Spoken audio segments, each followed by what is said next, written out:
Well, hello, everybody, and welcome to Vinyltreasures. I'm your host, Johnny G. John Glinda, coming to you live right here on Oldies and More Radio, also live on the YouTube stream. Want to thank Lady Catherine, the host of Reminiscing here on Oldies and More Radio from 7 to 9 p.m., and you can listen to her prior to Johnny G. And I was late today because I had to go out. I had to pick up some medication, had to go to the post office. Not that I have excuses, but I do have excuses. I always have excuses.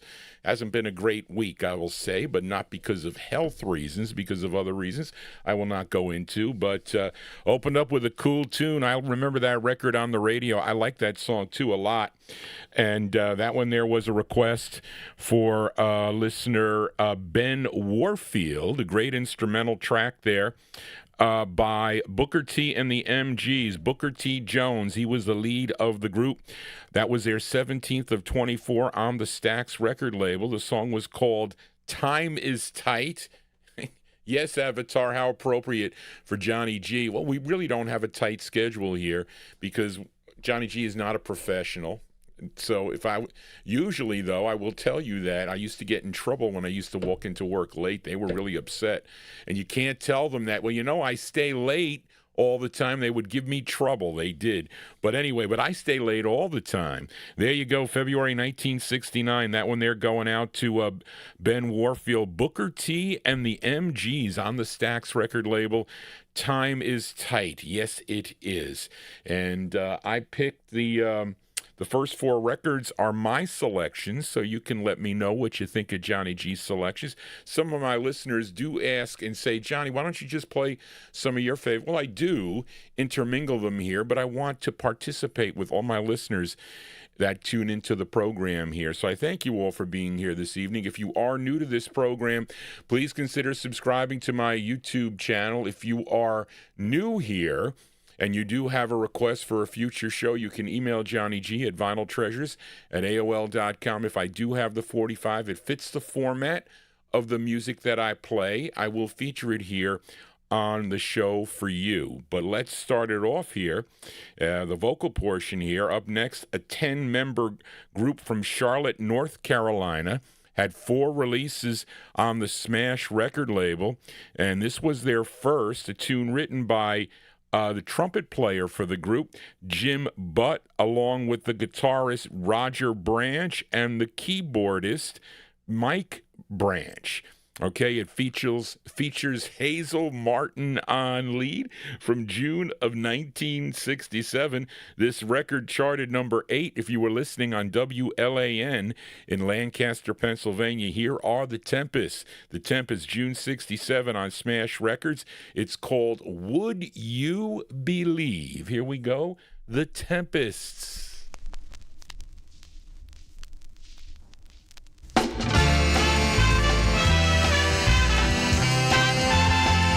If you need love, baby, I got it. If you need money, baby, I got it. Oh, you need a good time, girl, baby, I got it.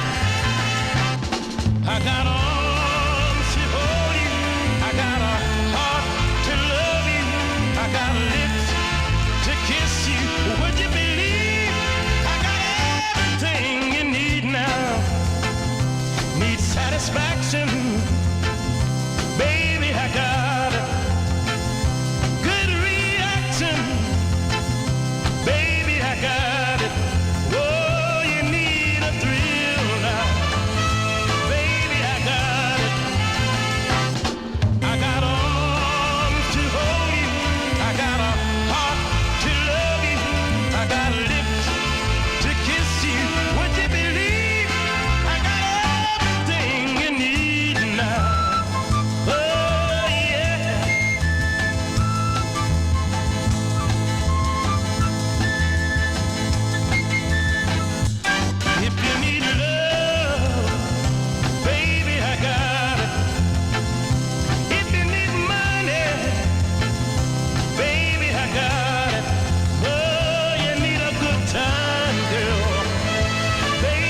There you go. There we open up. Whoops.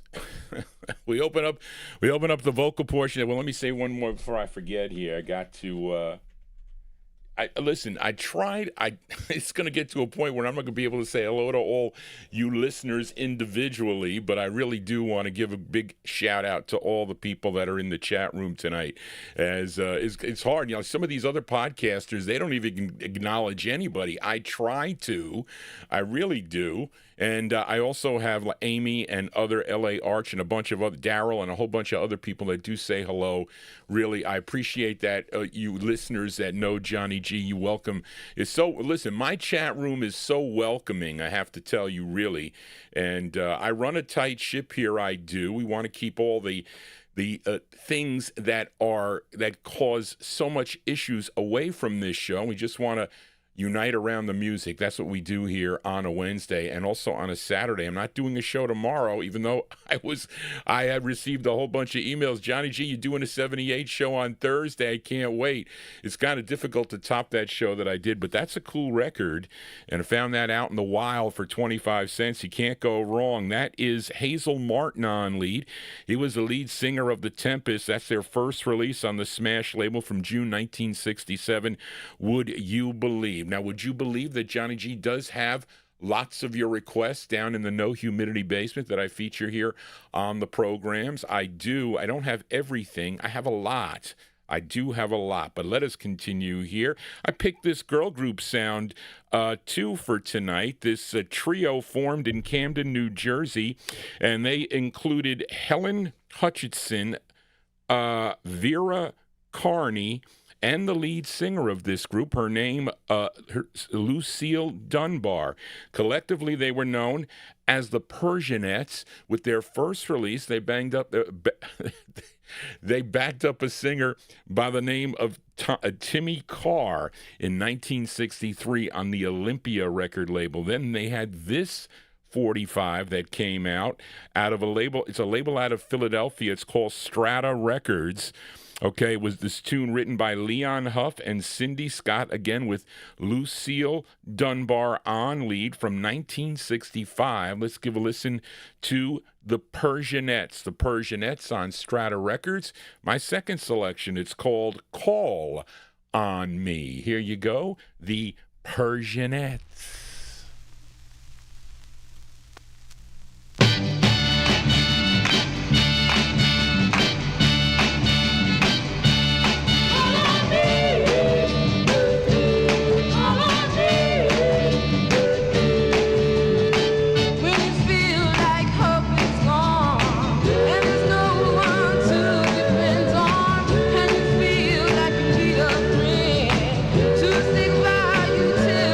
Yeah.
Yeah. Girl group sounds here for a Wednesday evening. There you go. That will send that one out there to Karen Efron in our YouTube chat. Karen Efron, she likes the girl group sound, as many of you do. Johnny G, for one, does also. That one there from 1965 out of Philadelphia, the Persianets. Their Call on Me is the name of the tune. That's Lucille Dunbar. She's the lead singer of the group, and they had a later release, I think, on Swan Records, which I think I did see in the box, too. Got lots of girl groups in the collection I do. We're going to hear another one before we get to the requests here, but this was my third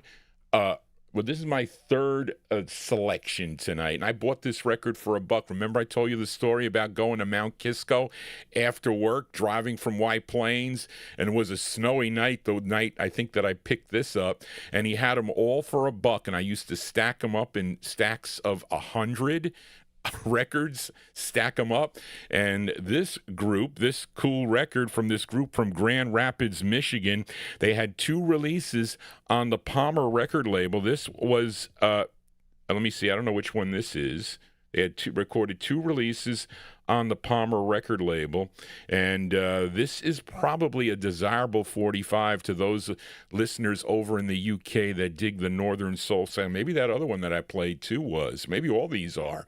I don't know. But anyway, this song written by Richard Popcorn Wiley and Tony Hess. This did chart number 13 on WLAV out of Grand Rapids, Michigan. This was their second of 2 on the Palmer record label from April 67. Let's give a listen to The People's Choice. The People's Choice on Palmer Records. It's called Savin' All My Lovin' For You. Here you go, The People's Choice. Here we go, folks.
There you go with the sound of the People's Choice. The People's Choice. That's a different group, the different group that recorded for the Phillips record label. This group recorded for the Palmer record label up in Michigan. Grand Rapids, Michigan is where they were from. April 1967. That's their second release on the Palmer label. The People's Choice with Savin' My Lovin' For You. And Johnny G saving my 45s for you. Again, if you do have a request, please email Johnny G at vinyltreasures@aol.com. Also, we've been picking up subscribers each and every week. It keeps the copyright police away as they attack this show. They do. After about 2.5 hours or 3 hours, they do shut me down, but I'll have to start it up again. If that ever happens where you see the screen go black, okay, then I'm going to restart the stream. You'll have to go back to the main page, and you'll have to still click that on again because the other show will have officially ended. That, and I call that part 1. So you'll see there for the last couple of weeks there's a part 1 and part 2. We continue with the show. I get another free 2 hours to play whatever I want. But I can play a few hits, but as you see, really, Time Is Tight was probably one of the hits that I didn't even give the chart action on that. That was a big hit for Booker T and the MGs. Number 6 on Billboard, number 7 on the R&B chart. So that's a pretty big hit. It was also a number 1 record at WKLO out of Louisville, Kentucky. But that's old news. We got one more here, and this is sort of a rare. This 45 will be enticing to soul collectors for this side, and I closed the show with this last week. I didn't close the show. It was the third to the last record that I played on the Saturday night show, as Timothy requested the flip side of this. It's Mary Wheeler and the Knights, and the side I played was kind of like the Doowop side. They did a cover of the Eldorados tune, A Falling Tear. Okay, but the flip side, this is the intended A side. It's not an easy record to find, and it was Greg that he said, Johnny G, I got to get you a copy of this record. It turns out that I ended up with Greg's copy of the 45. This is from 1965. It's on the Atom record label. It's Mary Wheeler and the Knights. This tune arranged by Artie Butler, but this is the intended A side. It's called I thought this was. It says I feel in my heart. This is Mary Wheeler and the Knights. Here we go. My final selection for the night. Here we go.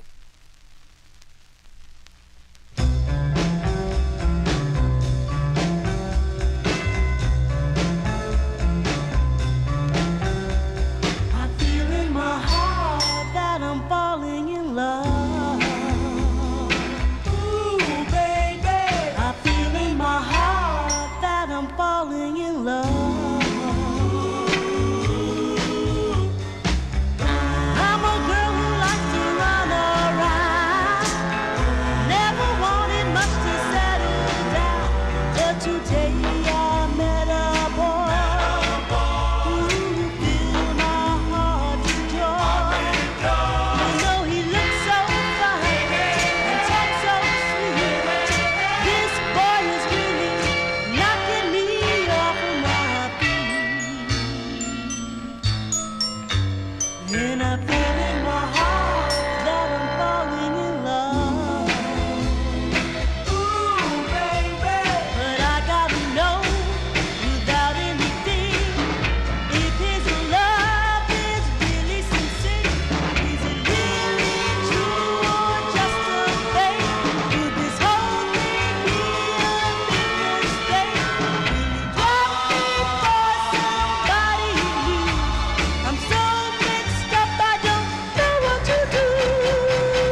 Well, what did you think, folks, of that record there? Johnny G's discombobulated today. You gotta give me a few seconds to get my bearings here because I printed out 13 pages of requests here, and I'm looking to see for the next one here because I didn't number these. I don't want to mess them up here. Okay, here we go.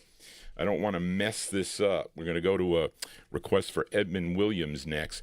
But what did you think of that tune there? That was Mary Wheeler, and the Knights. I think this is out of New York City, if I'm not mistaken. It's on a label called Atom Records. It's called I Feel in My Heart is the name of the tune. It's not an easy record to find, I will tell you. The flip side's a great doo-wop. That's a cool soul tune. Johnny G here on a Wednesday. Again, if you do have a request and you email me now, I saw somebody in the chat room mention that. If you email me now, I cannot run down 1, 2, 3 flights of stairs and look for the 45. That is impossible. So that's why I need to get them in advance. And I'm telling you, Barbara has been assisting me with some of the requests, and she didn't send me the file. Last minute, she sent it to me, and there were 2 on there that I missed. So I had to quickly add them, so that kind of put me behind a little bit. But anyway, listen, Johnny G aims to please here, and believe me, I need this show so much for this week. It's been a very difficult week so far for Johnny G for certain reasons, and some of you know the reasons. But anyway, let us continue here. You know, we play the music here by request. We don't play it by year. I do that on the Saturday night show. Saturday night, I will be back here, but it's 1950s and early 60s, okay? Kind of like a vocal group, rhythm and blues. I'll play some blues. I play some rockabilly, okay? But I leave this show for the soul show and music like that. But so again, you are welcome to join us here every Wednesday and every Saturday right here on Oldies and More Radio, also live on YouTube. So let's fill a request now for listener Edmund Williams, because I like this record a lot. Both sides we're going to play, and they're both up-tempos. This singer out of Detroit, he was previously a member of the Voice Masters, that Voice Masters that recorded for the Anna record label, but he would go solo in 1961 with releases on Checkmate and also on the Chess label. Now, he had 4 releases for Chess, and Edmund requested his 3rd release. This tune, written by Billy Davis, came out in April of 1964. Let's give a listen to Ty Hunter. Ty Hunter on the Chess record label, going out to Edmund Williams in Queens, New York. The song is called Bad Loser. Here you go, Edmund, for you.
To my boss, so you can get my job, and I'll even forget it. But start to hold around my girl, that's when I lose my cool. 'Cause I'd be a bad loser, I'd be a bad loser, I'd be a bad loser if it came to losing my girl. Friendship is friendship.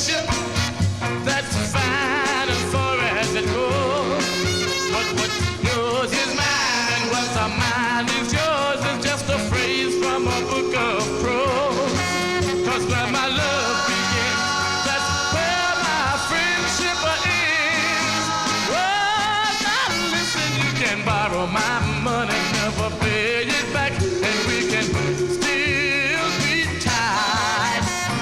Wreck my car and never have it fixed, and that's alright. But love is one thing I ain't giving up a no part of, 'cause I'd be a bad loser. I'd be a bad loser. I'd be a bad loser if it came to losing my girl. No, I said I'd be a bad loser. I'd be a mighty bad loser. I'd be a terrible loser. I'd be a real poor loser. I'd be a mad, sad, bad loser. That is by request for listener Edmund Williams. Saw Edmund in the chat room there earlier, but I like that record. That's a cool tune. I've never played that here on the program before. April 9, and I have all his records. I have all his records, even with the vocal group too. April 1964, Mr. Ty Hunter. Ty Hunter on the Chess record label. Bad Loser is the name of the tune. Boy, the Buffalo Bills owner was a bad loser. You're going to fire your coach? Because I mean, that was a horrible move. I was shocked when I did the show. I knew that they lost. Well, I knew that Buffalo lost in overtime. Listen, you got 5 fumbles. You're going to lose a game. Okay, but the sad thing about that whole game is they fired their coach. The quarterback was sobbing. I never saw that before. He really took it hard. Well, listen, they really are into the game. And then the Denver quarterback broke his ankle or whatever, fractured it. They're not going to beat New England. That ain't happening. It ain't happening. But anyway, there you go. We're going to flip the 45 over. There we go. And because the flip side is cool too. So let's flip it over. And I saw the Bear game too. That was heartbreaking too for that quarterback. But anyway, so let's flip over Bad Loser. There's some bad losers out there. But by Ty Hunter. And you get this tune. This tune written by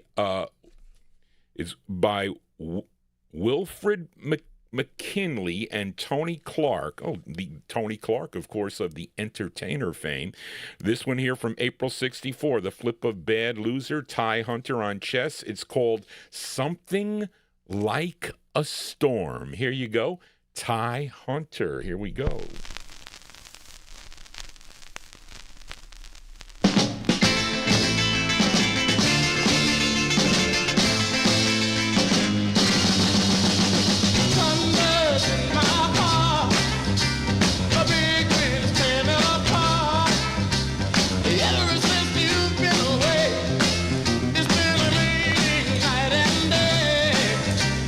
Rumbling, rumbling, a crumbling sound. Got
There you go, that one there, Mr. Ty Hunter. Hold on a second, folks. I'm numbering my pages here.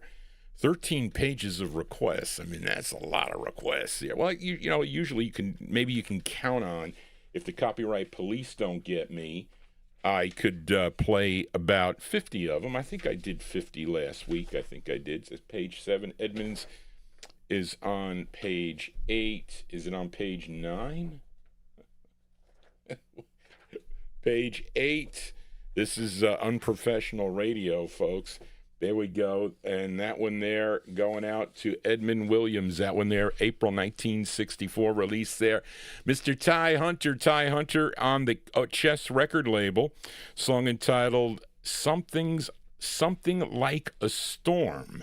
That's the flip side of Bad Loser. You know, they said we're supposed to get here in the, I don't know how much snow, but when I went to pick up my medicine this afternoon at CVS, and I know John, the pharmacist there, he goes, John, how your parents doing? And you better prepare for the snow. I'm like, what snow?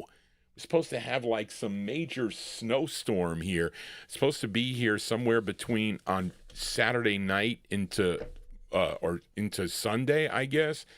Listen, I don't want to have to pay. I got to pay somebody to shovel the snow here. I can't shovel the snow anymore. I used to love to shovel snow. It was a great way to lose weight. And all the women hated me when I went to Weight Watchers because they hate. I was afraid to go. There weren't many guys in the Weight Watcher class, and I would go after work. So and I lost about 100 at the time. It was 106 pounds. So I've since gained some of that, like maybe half of it, maybe back. So anyway, I would go there every week, and they'd say, well, our biggest loser is Mr. Galindo. He lost 5 pounds this week. Well, and then they would boo me. The women would boo me there, and she was really nice. I think her name was Rita.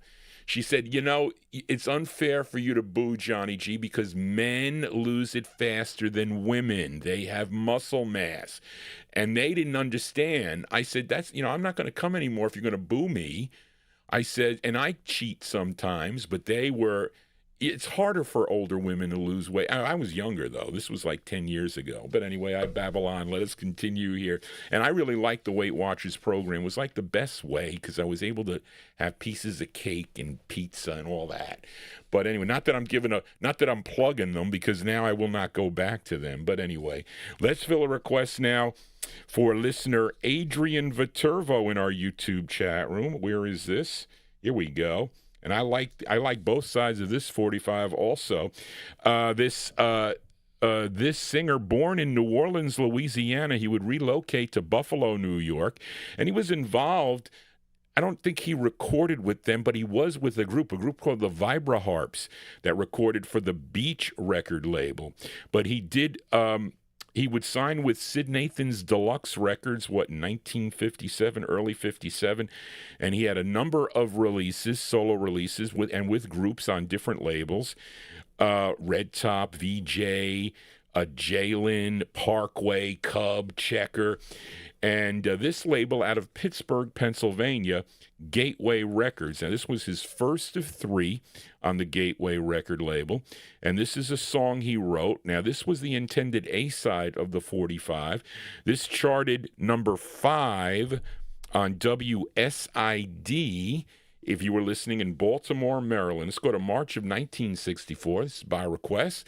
For Adrian Viterbo in our YouTube chat room, here is Donnie Elbert. Donnie Elbert on Gateway Records, and it's called Who's It Gonna Be? Here you go, Adrian, for you.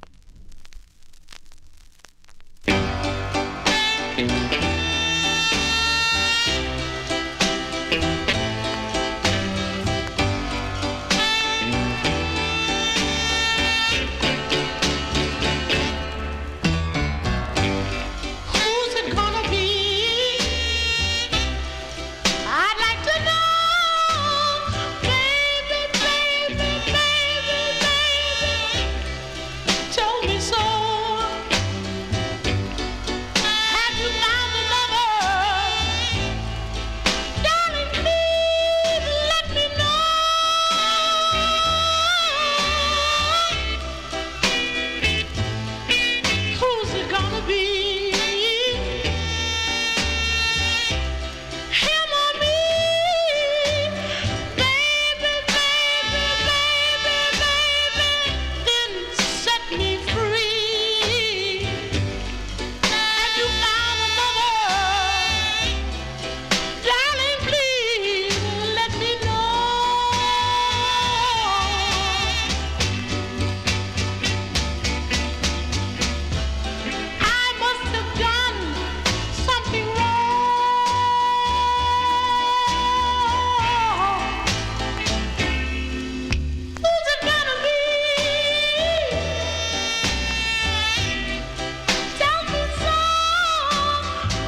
Well, if you like sax, you've come to the right place. Well, you really, on Saturday night, if you like sax, you should tune into that show. But there's a nice saxophone in there, that one there.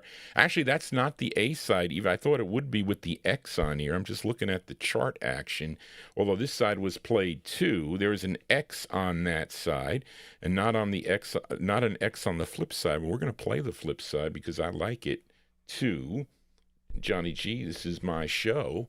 But anyway, if you do have, I will do instant requests, as Mark Speck sometimes comes into the chat room and others in the chat room that ask to hear the flip sides of 45s that I have in my hand. I can do that. But you can't shout out a record and I can't go get it and play it here. That's an impossible feat for me to do. But if I have it right here in the studio, I will play it. But there you go, Mr. Donnie Elbert, March 1964, on the Gateway record label out of Pittsburgh, Pennsylvania. It's called Who's It Gonna Be? Him or Me is the name of the tune. It doesn't say him or me, but isn't there a song, Him or Me? What's it gonna be? Paul Revere and the Raiders, maybe? But anyway, let's flip the 45 over here because this side did charted number 130 on the Billboard Hot 100, and this was a number three record on KATZ. If you were listening in St. Louis, Missouri, this tune written by the singer Donnie Elbert and Morris Bailey. And he also produced it, Mr. Elbert, along with John Sevitello. Let's go to March of 1964. This is on Gateway Records, the flip of Who's It Gonna Be? Mr. Donnie Elbert. It's called Run, Little Girl. Here you go, Donnie Elbert.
Yeah, that is the dancing side, get you guys and gals up to dance. But there you go. That's a great two-sided 45. Mr. Donnie Elbert there. Donnie Elbert, that side, March 64 release on the Gateway record label, Run Little Girl. Prior to that, Adrian Viterbo's request. Who's it gonna be? Who's it gonna be, me or he? Let us continue here. And want to thank Ron Harry sending Johnny G an email at vinyltreasures@aol.com. Thank you, Ron, for your email and your requests. And we're going to play Ron's request after I play this record first, because Ron requested the main ingredient. Okay, main ingredient from September 1970 on the RCA record label, okay? Now, prior to being the main ingredient, okay, this trio from Harlem, New York, in 1966, they recorded for Redbird Records as The Poets. I played that record here on the program. The Flip Side, I think, is a Christmas record, too, if I'm not mistaken.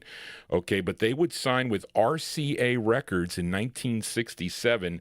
They had 2 releases on the RCA label, and this was the group's first release. Okay, now the group included Enrique Antonio Sylvester, Luther Simmons Jr., and the lead singer on this tune. His name is Don McPherson. And this trio would later record for RCA as the main ingredient. Now, this tune is called I'm Better Off Without You, that Ron requested. So we're going to hear how the song originally came out back in June of 1967 on the RCA record label. Then, as the main ingredient, they re-recorded it in September of 1970 for RCA. Again, it's the same song, I'm Better Off Without You. Now, I'm trying to think any here. Let's see, no producers here. But anyway, I'm going to play them back to back. But Ron's was the main ingredient release. But we're going to hear the first release first. So here you go. These are the insiders that became the main ingredient, the same song. It's called I'm Better Off Without You. Here we go, the insiders. Here comes the heartaches with pain nearby. Here comes the teardrops once more from my eye. If this is what I must go, maybe I'm better off, baby, without you.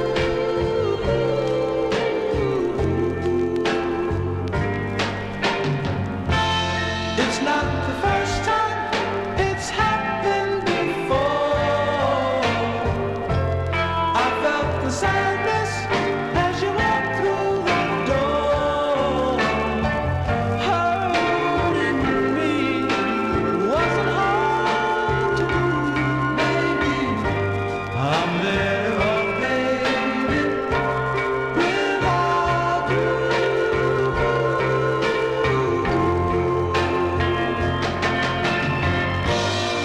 Life was hard at times, I know. I wonder if you really tried.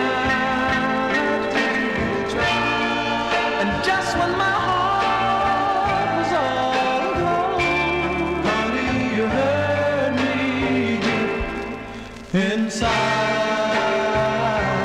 Honey, you hurt me deep inside.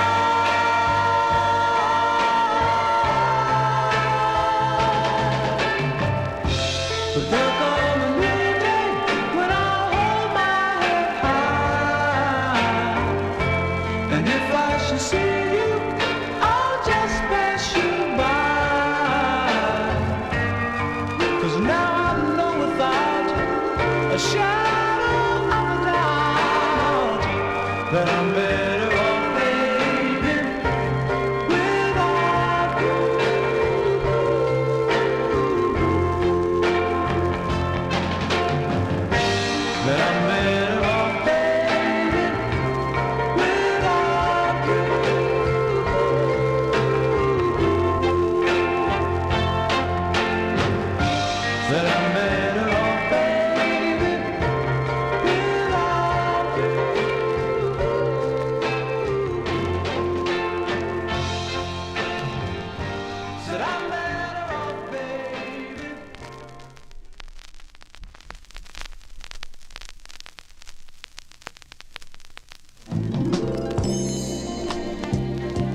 So you're leaving me again.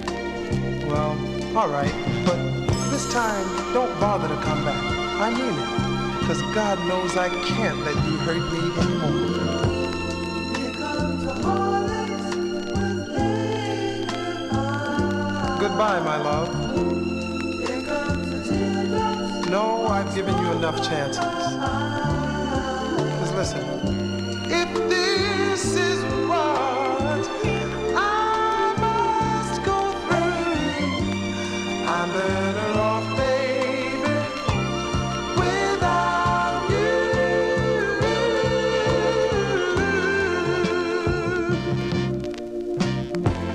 It's not the first time. You know, that wasn't the first time. Oh, you've been doing it all along. You just didn't think I knew.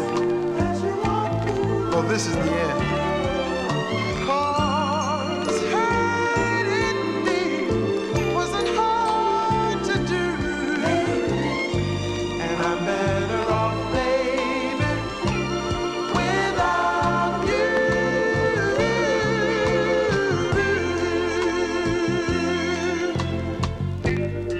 And life was hard at times, I know. I wonder if you really, really tried. And just when my heart was all aglow, you hurt me, baby. Oh, yeah, yeah. You hurt me, baby.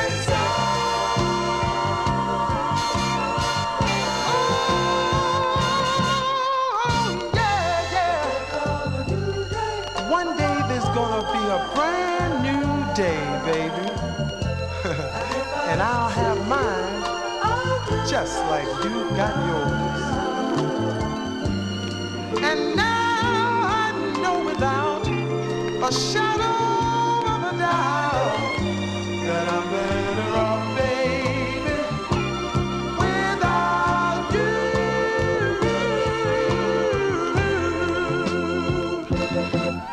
So you might as well pack your bags and take them with you now. Without you.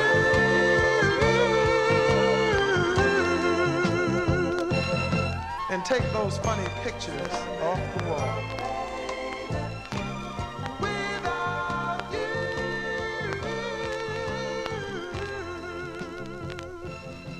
And leave my diamond ring right there on the table.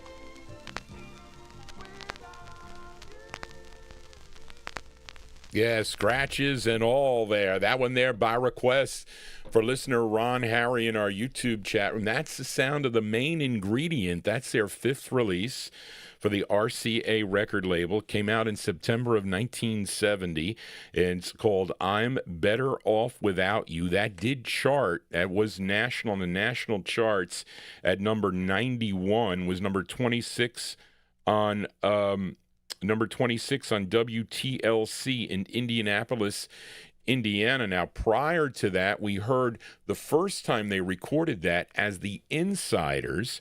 Okay, the Insiders from June of 67 for RCA, and that released by the Insiders, okay, produced by Howard Fowles, arranged by Horace Ott. And that is how that, and like I said, for you listeners out there, if you're collecting this music that you're hearing this evening, if you see Horace Ott on the label, buy the 45. It's good. That's what I used to do as a young collector.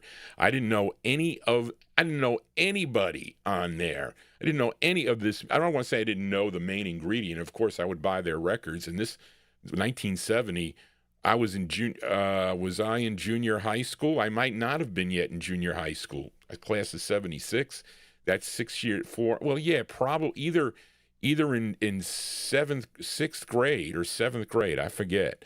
But anyway, I found that one out in the wild. It has some scratches on it. But listen, can't get everything mint. Okay, I try my best. But anyway, let us continue here. The hits sometimes gets Johnny G in trouble, but I keep on getting requests for hits. I got to space them out here on the program. When I'm on this platform, it's difficult. The copyright AI police are problematic on lots of things, and it's with YouTube, because if I was just broadcasting on Oldies and More Radio, which you can go to, oldiesandmoreradio.com, if you don't want to see the visual, but everybody's spoiled with Johnny G, because they get to see the visual of me, and they get to see the records here. So that's why, and I've built up my listening base. I have a pretty big listening base. It's over, 33,600, I think, somewhere around there, that tune in, and I get a universal audience here on YouTube here with the visual. But let us fill a request now for listener Amnon. And this I found in the wild. I was disappointed. I had 2 copies of this record. I have a styrene press, which I hate, and I had a vinyl, a nice vinyl press. It looked really nice with the labels and everything, but it was played in a jukebox, and it has surface noise, and I hate surface noise is what I do, but sometimes I can't get away with it. But this next singer, he's originally from Prattville, Alabama, began recording back in 1961 as a member of the Falcons, and on the flip side of this, he does one of those Falcons records, but they recorded for Lupine Records. His first solo release, though, came out on Correct Tone in April of 1962. He would have other releases for Cub in the early 60s, then on Lloyd Price's Double L record label. In 64, he would sign with Atlantic Records. He had 32 releases on the Atlantic label. This is the A-side to his 7th release, okay? And this song originally done by Chris Kenner on the Instant record label. He did it first back in 1962, but this song did well. It charted number 6 on Billboard, was a number 1 R&B chart, and that's where I get in trouble. But let's go to July 1966 by request for listener Amnon Wilson Pickett on Atlantic Records, and his hit, it's called Land of a Thousand Dances. Here you go, Amnon, for you, the wicked Wilson Pickett. 1, 2, 3. 1, 2, 3.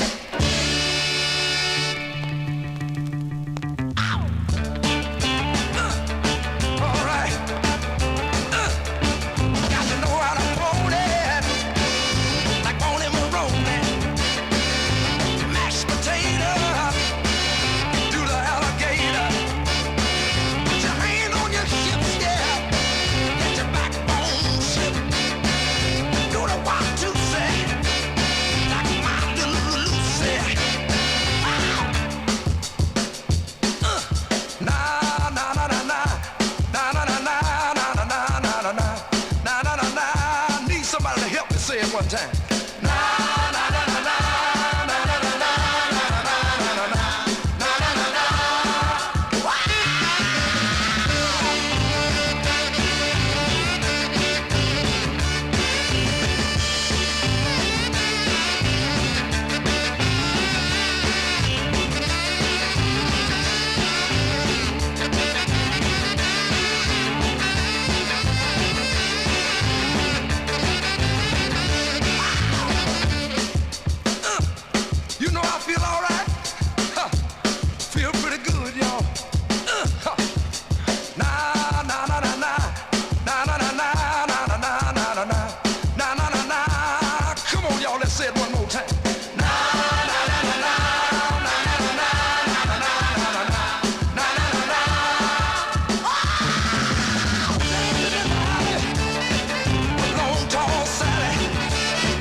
Hits here on the Vinyltreasure Show. That one there going out to listener Amnon.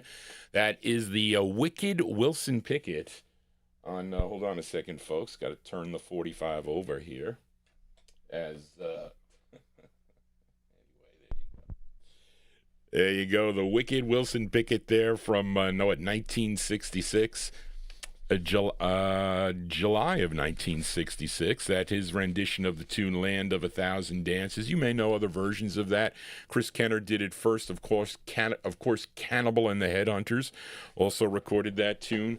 Also was a big hit for them also, but MOTOWN also requested the B-side of the 45, and this flip side is actually a cover tune. Of course, when Pickett was a member of the Falcons recorded this tune back in 1959, was a big hit for the group.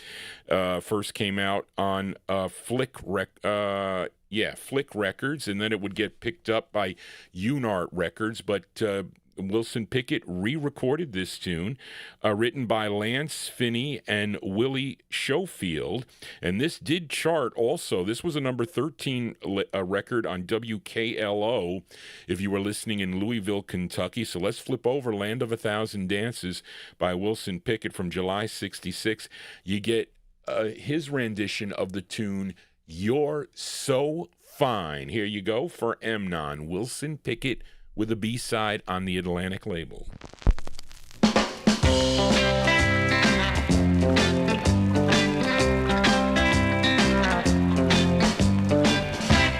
You're so fine.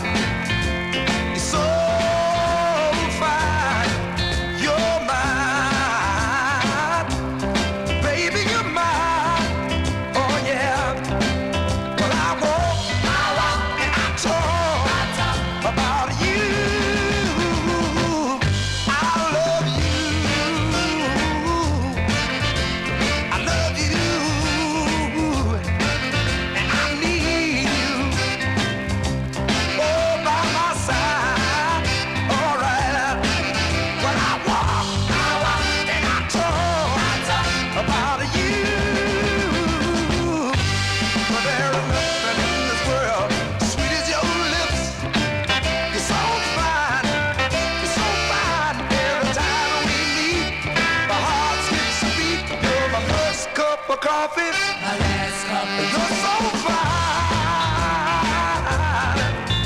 So fine. Baby, you're mine. All right. All the time. Oh, yes, you is. When I walk, and I talk about you. All right. Yeah. All right.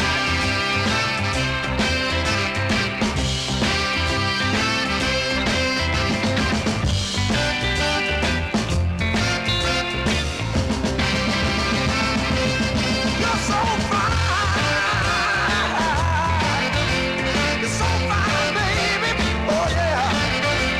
Oh, you're mine. All the time. Oh, yeah. When I walk, and I talk about you. You know I walk, talk about you, baby. One more time. I walk, and I talk about you, baby. And you know that I walk. Yeah, that's the wicked Wilson Pickett here on the Vinyl Treasure Show by request for listener MOTOWN. That is the B-side to his big hit "Land of a Thousand Dances." "You're So Fine," his version of "You're So Fine" on Atlantic Records from that was there from wait a minute. I'm looking at Busta's song. From July of 1966. Johnny G here, live on a Wednesday evening. Thank you all for being here. If you are new to this program, I would hope you would consider subscribing if you are signed in to YouTube, that is. If you're not signed in, well, you're out of luck, but you can tune in also just to the stream on Oldies and More oldiesandmoreradio.com. You can listen there on oldiesandmoreradio.com, but we're here every Wednesday beginning at 9 p.m. It was a little late today, but anyway, I am the last show of the night, so they said, Johnny G, you can stay on all night long. Yeah, I don't think my mother might like that. By the way, it was on Saturday's show, my phone rang, and it was my mother. Of course, she was not telling me to get off because I was on for over 4 hours. She was telling me to say goodnight to some people that I missed. So I'm just letting you know, if I missed you coming into the chat, I am multitasking here, and same thing with good nights. So I apologize for that, because I do try to acknowledge every listener, and I do try to play your records when you are live here on the program, and I can see you in there. Somebody should like give me a tally of who is in there, or at least private IM me that, so then I would know who's possibly in there. So sometimes I got to scroll around and look. But anyway, let us continue here. And I know this listener is in our chat room, and that would be Mr. Busta Bass. Thank you, Busta Bass, for being here, and also your fine comments about the music. As we see, Busta Bass is a musician. I have lots of musicians that tune in here to the program, and they know their music, they do. So let's fill a request for Busta Bass right now. And you all know this duo. They had a number of big hits during their career, first recording back in 1961 for the Marlin record label out of Florida, but in 1962 they would end up on Morris Levy's Roulette record label. Not a good thing to be with Mr. Levy, because he could he was a big boss, okay, like a mob boss. But anyway, they had 7 releases on the Roulette record label through 1964, but then they would end up at Stax Records, and then they began having some big hits like Soul Man and Hold On, I'm Coming. They had 10 releases on Stax Records before they would move over to Atlantic Records, but Busta requested their 7th release for the Stax label. They are Sam Moore and Dave Prater, of course better known as Sam and Dave. And this tune, written by Isaac Hayes and David Porter, this did chart for them. Number 42 on Billboard, was a big, though, number 2 Billboard R&B hit, number 2, and number 1 if you were listening to WWIN in Baltimore, Maryland. Let's go to January 67 by request for Busta Bass in our YouTube chat room, the great sound of Sam and Dave. It's called When Something Is Wrong with My Baby. Here you go, Sam and Dave for Busta Bass. Here we go.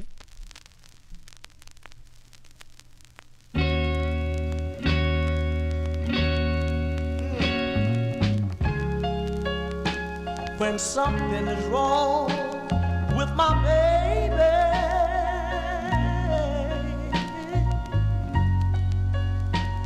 something is wrong with me.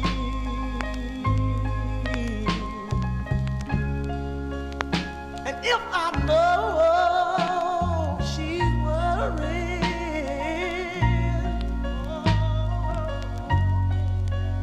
then I would feel that same misery. We've been through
That's the sound of Sam and Dave here on the Vinyl Treasure Show. That one there going out to Bust the Bass in our YouTube chat. That's a great tune, a nice mint copy that said played pretty nice on the 45, January 1967. The great sound of Sam and Dave on Stax Records. When something is wrong with my baby, nothing's wrong with Johnny G. No, it is. Barbara Cole, she's actually doing well. She likes her classes.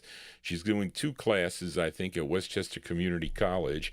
But she teaches speech there, and she says she has a good class this year. That's a good thing. I spoke to her this afternoon. But anyway, let us continue here. Let's fill a request now for listener Frank and Jerry Gingaro as we go to this group dates back to the 1950s. They're originally from Washington, D.C.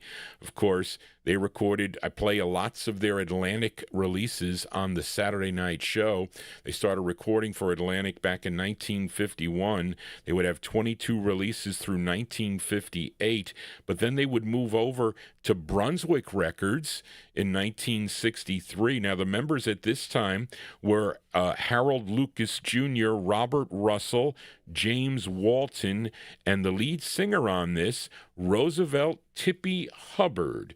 Okay, this tune written by Jackie Wilson, Leroy Fan, and it's arranged by Alan Lauber. Let's go to September of 1963 by request for Frank and Jerry Gingaro. Here are the Clovers, a late Clovers group from 63, and they have other records too later than this.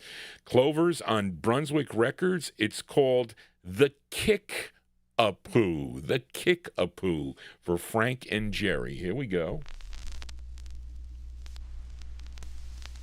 If you got rhythm in your feet, here's a little something for the rock and roll beat. Oh, oh, oh, oh, oh. Now when the band started swinging, hey, to the rock and roll beat.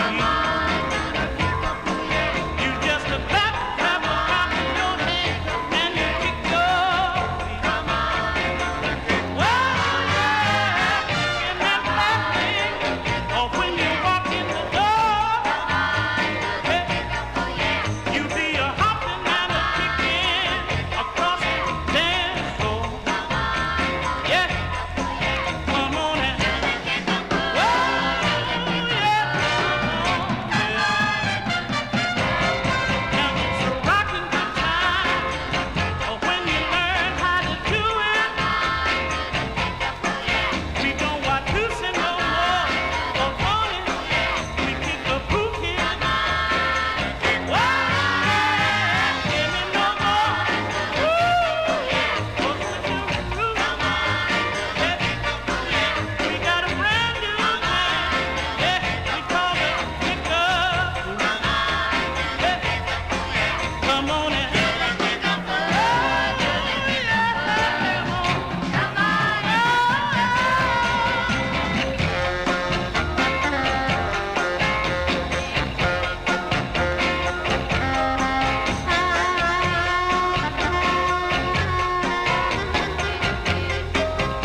There you go. That one there going out to Frank and Jerry Gingaro in our YouTube chat room. That's sound of the Clovers. The Clovers there on the Brunswick record label came out in September of 1963. It's called Kickapoo, Kickapoo. Kickapoo is the name of the tune, and that is with Tippy Hubbard on lead. He became the lead of the group. Of course, they were Tippy and the Clovermen also. Okay, but we're going to flip it over here. We're going to flip over because Frank and Jerry requested the flip side. And it is a resung version of, hold on a second, folks. Put that on here. It is a resung version of their release from 1956 on Atlantic. They did a tune called Love, Love, Love, which featured John Buddy Bailey on lead. So they re-recorded it in September of 63. Now, that chorus in the background that you hear, those gals are the Dread Chorus. Is that right, Charlene? The Dread Chorus? Okay, really, which were a group of, or is that, a group of studio singers that were there at the time they recorded this for the Brunswick folks. So let's give a listen to the B-side here. September 63, the flip side of the Kickapoo. These are the Clovers going out to Frank and Jerry. It's called Love, Love, Love, the reworking of that 1956 song in 1963. Here we go.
Those are the Clovers. Sound of the Clovers here on the Vinyltreasure Show. You heard the A and B side of their release on the Brunswick record label. That is their resung version of Love, Love, Love.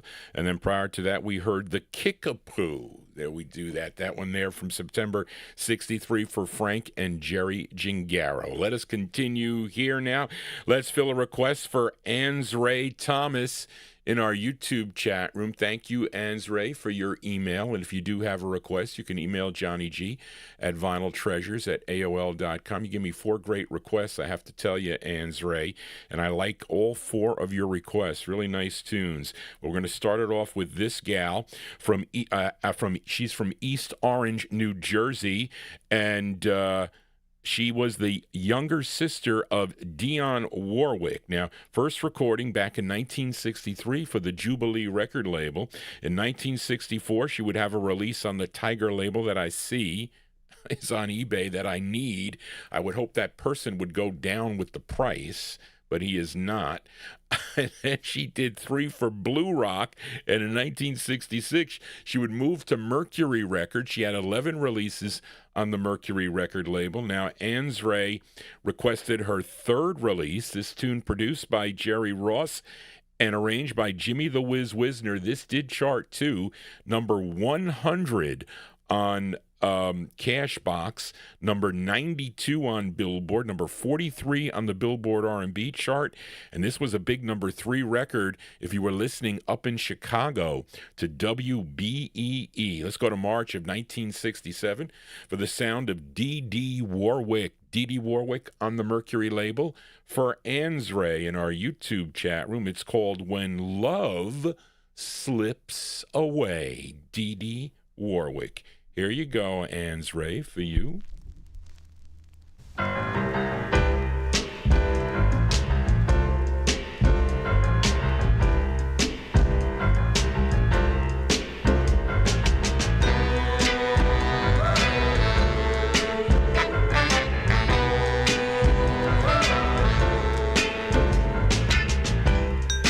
What can you do? What can you say when you find love slipping away? If I drowned in my own tears, would it help ease the pain? If I got down on my knees, would it bring him back again? Or is it over? I'm a part of yesterday. Oh, I'm so afraid that love has slipped away. What can you do? What can you say when you find love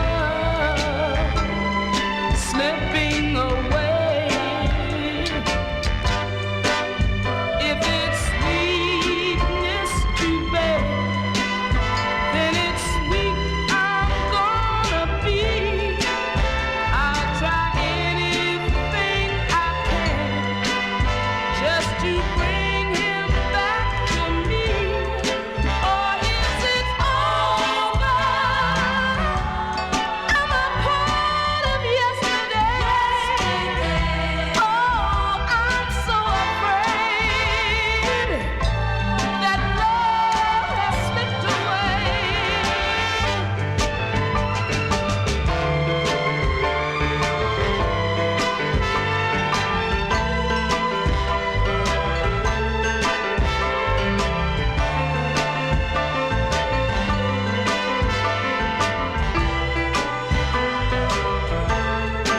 Or is it over?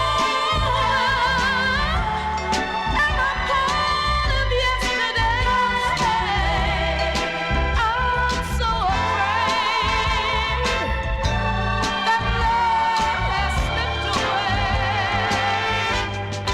Or is it over? I'm a part of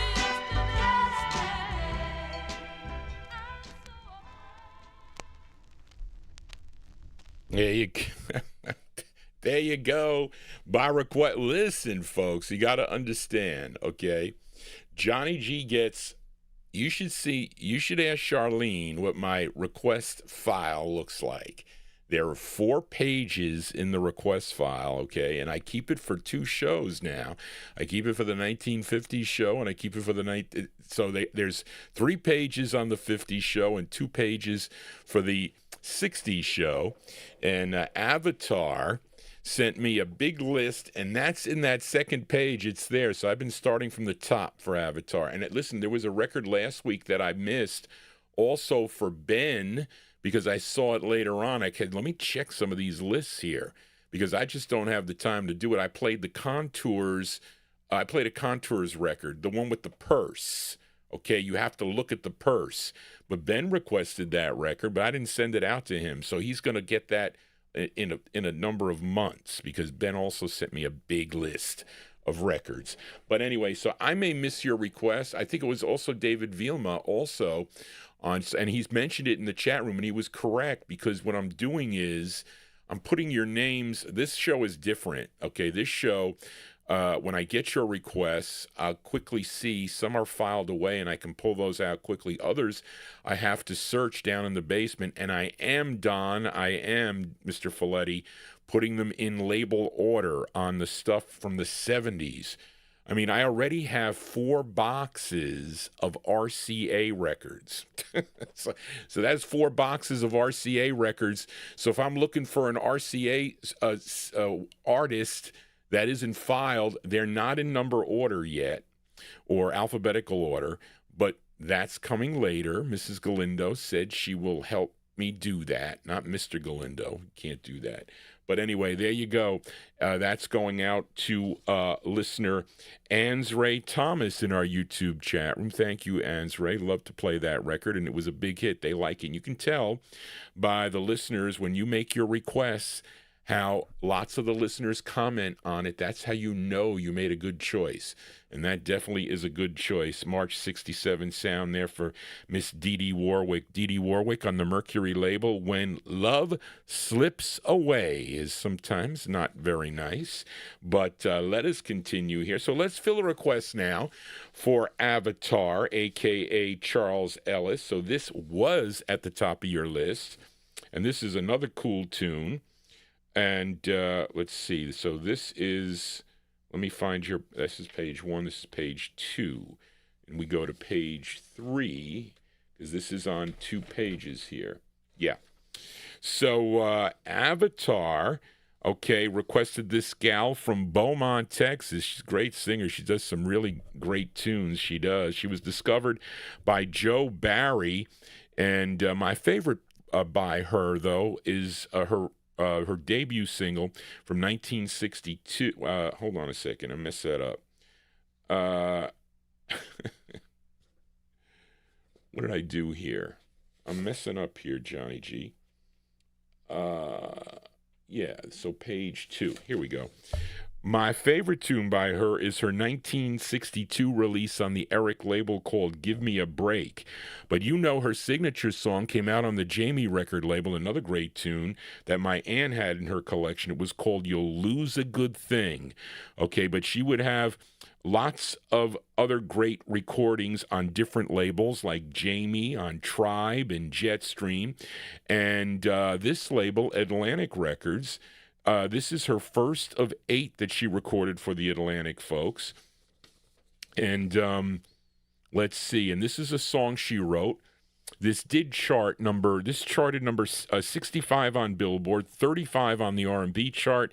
And this was a big #1 record if you were tuned into KATZ in St. Louis, Missouri. That would be you, Big Dave Swinger. Well, maybe you were a little bit too young. From November of 1967. Here we go. By request for Avatar, Barbara Lynn Ozin. Barbara Lynn Ozin. Of course, recording is Barbara Lynn, November 67 on Atlantic. It's called This Is the Thanks I Get. Going out to Avatar in our YouTube chat room. Here you go.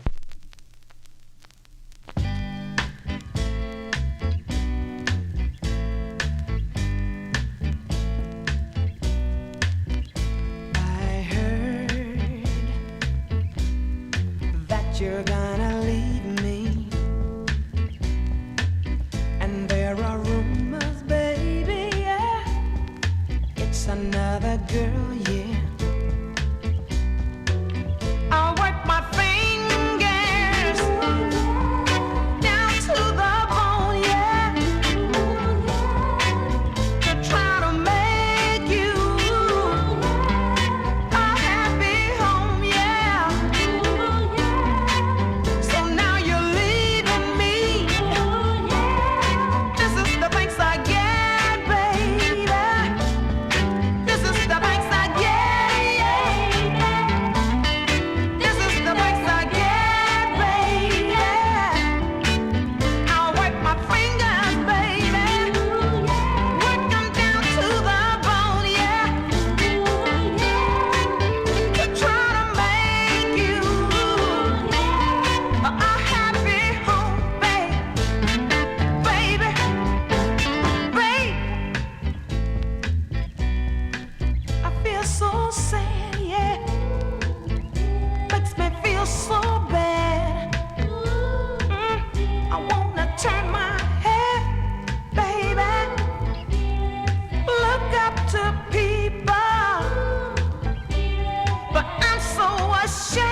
Yeah, that is a great sound there. That one there going out to Avatar Charles Ellis in our YouTube chat room. That's a great sound of Barbara Lynn. Barbara Lynn on the Atlantic record label. It's called This Is the Thanks I Get is the name of the tune, and that is a great tune by her, I have to say. I like Barbara Lynn in general on everything she does.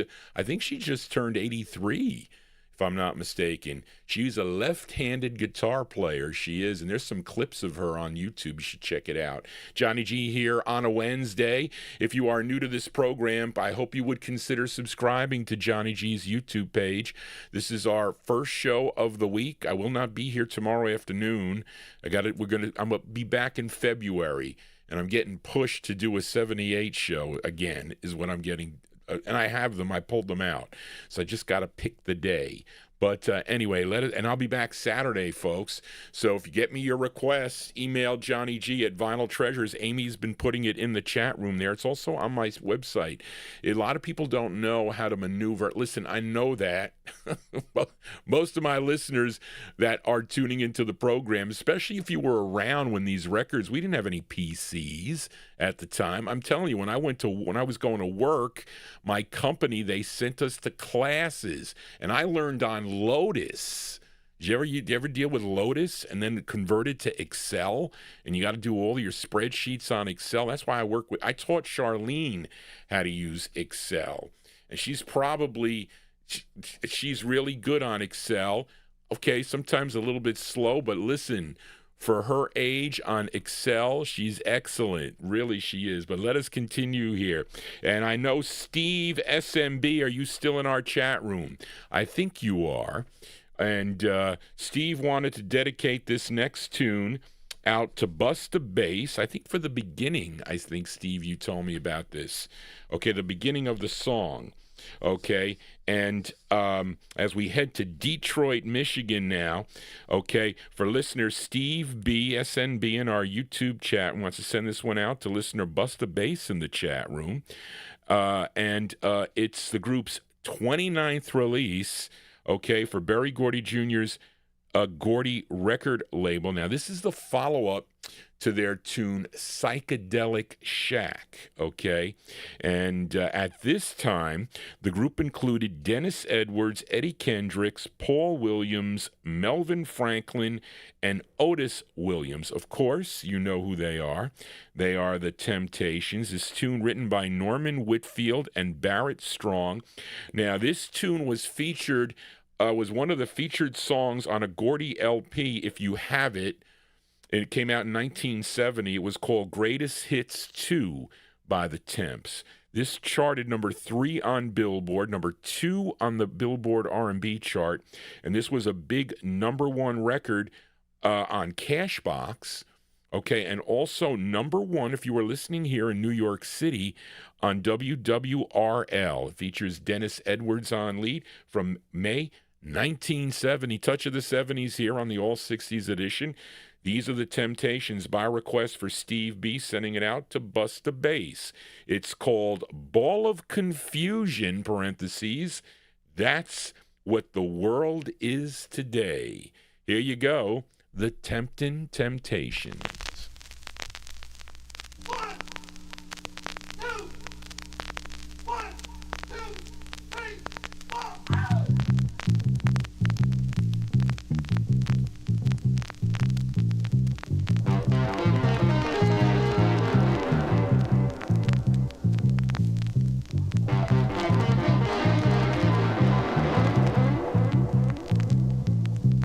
People moving out, people moving in. Why? Because of the color of the skin. Run, run, run, but you sure can't hide. An eye for an eye, a tooth for a tooth. Vote for me and I'll set you free. Rap on, brother, rap on. Well, the only person talking about love, man, brother, is the preacher. And it seems nobody's interested in learning but the teacher. Segregation, determination, demonstration, integration, aggravation, humiliation, obligation to our nation. All the children.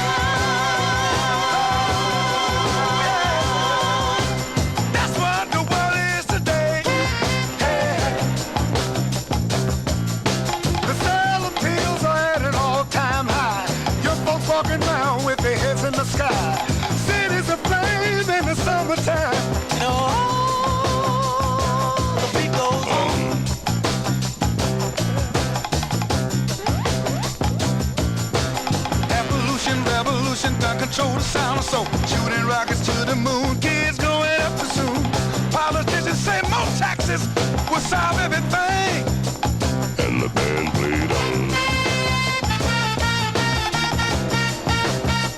So round and around we go. Where the world's headed, nobody knows.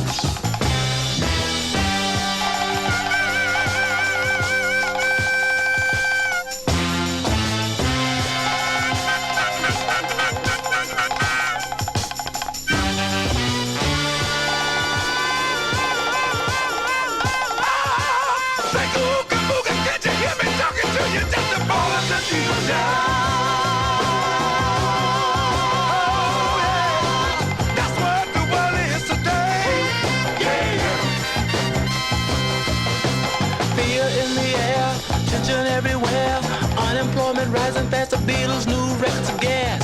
And the only safe place to live is on an Indian reservation. And the band played on.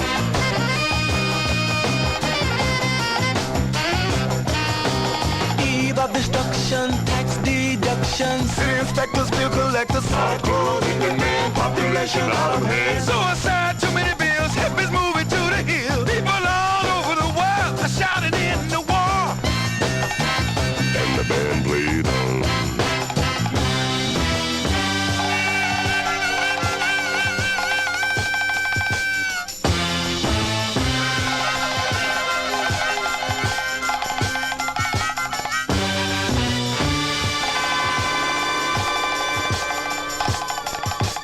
Hey, Booga, Booga, can't you hear me talking to you? Say I'm falling to you.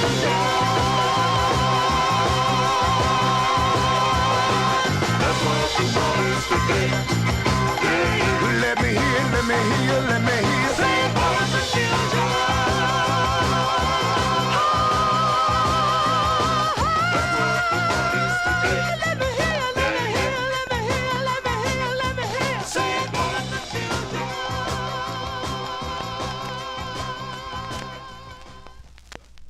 There you go. They like that tune there in the YouTube chat. And the Copyright Police did not come out because it's a little bit early for them. I don't know. Is it around 11:22 is when they'll irk out is what they'll do. But anyway, there you go. Thank you for hitting those hearts, folks. But there you go. By request for Steve B, SNB in our chat room, sending that one out to listener Busta Bass, also in the chat room. May 1970 release. Those are the Temptations on the Gordy record label. Ball of Confusion, the title, Ball of Confusion, parentheses, That's What the World Is Today. And that one there was, their 29th release on the Gordy record label. Johnny G here. Hope you're digging on the tunes. Give me a thumbs up if you are digging these records. Let's continue here. Let's go to a request now for Record Ralph in Syracuse. I like this tune a lot also. This group formed at the Harvest Baptist Church in Chicago, Illinois. That was back in 1960, but they would sign with Leonard Chess's Chess record label in 1962 for 18 releases on the label, and also releases on the subsidiary Checker record label. But this was the group's second overall release, co-written by the lead singer of the group. His name was Maurice McAllister, and this did chart regionally, number 22 on WOOK. WQ, it's not OOK, it's WQOK. I was saying that didn't look like a Baltimore station.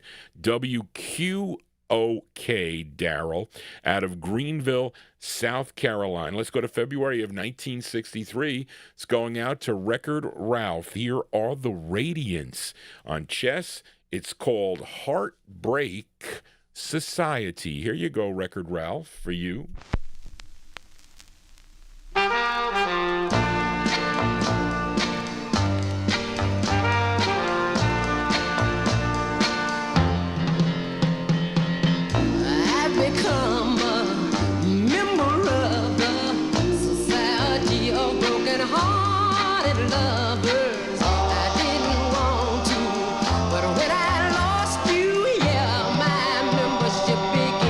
Automatically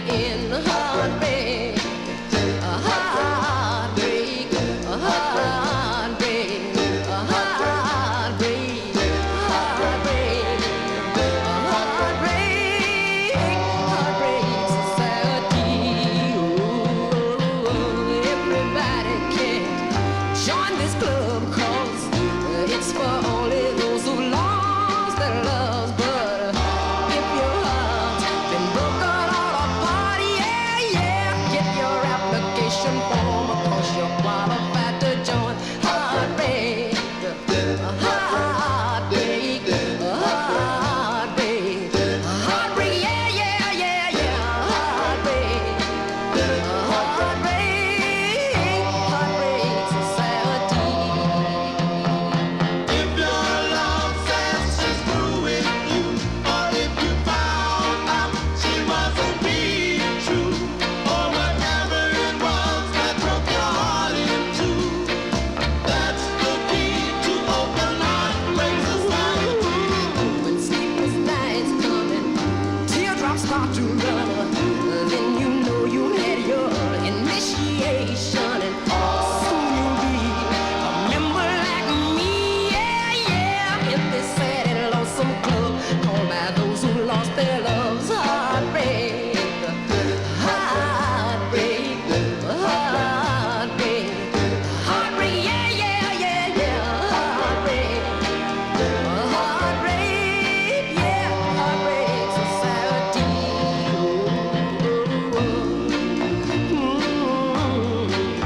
Ooh, yeah, yeah. Come on back, baby, I really need. Yeah, yeah, yeah. Johnny G getting caught here for a Wednesday evening. I thank everybody. Try to thank everybody. I'm here. Yeah, you remember, there's a little bit of a delay, okay, from when I have the records on and by the time you see them. That's how come I know when they shut me down before you do. I'll type in uh-oh. But anyway, I like that record. I do. February 1963. That one there going out to Record Ralph. Record Ralph, how did your debut on the radio go? I'm curious. February 60, I didn't get a chance to listen.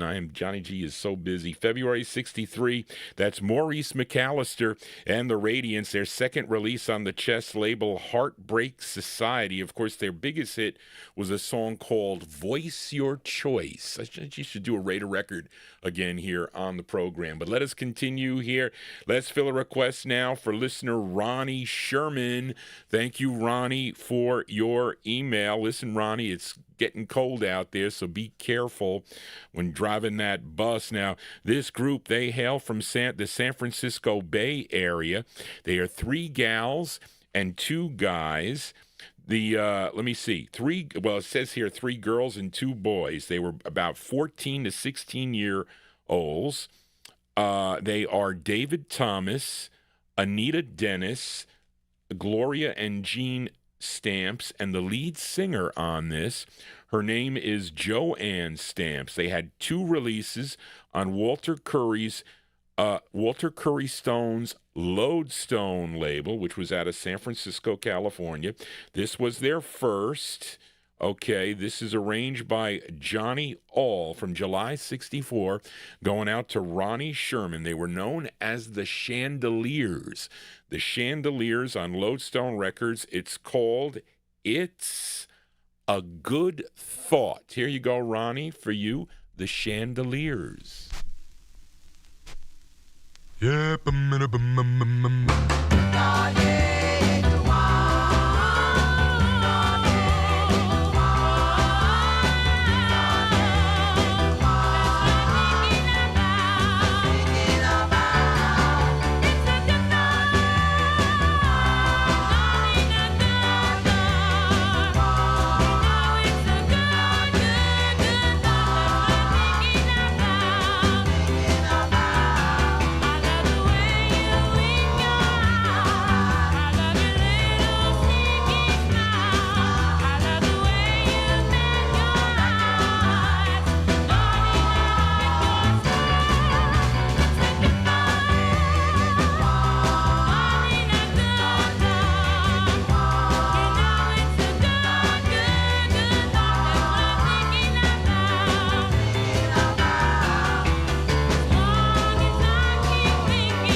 That's the sound of the Chandeliers here on the Vinyl Treasure Show. Not the group from Kansas City. No, no, no.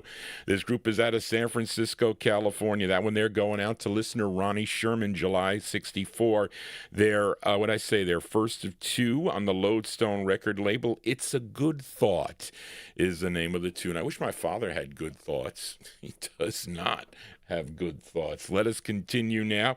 Let's fill a request now for Bill Sheriff in our YouTube chat. And Bill, I thought you were going to drop that 78 on that photo that you sent me. You had a 78 on the Saber label, I think. What was it, the Five Echoes, I think, that record you had?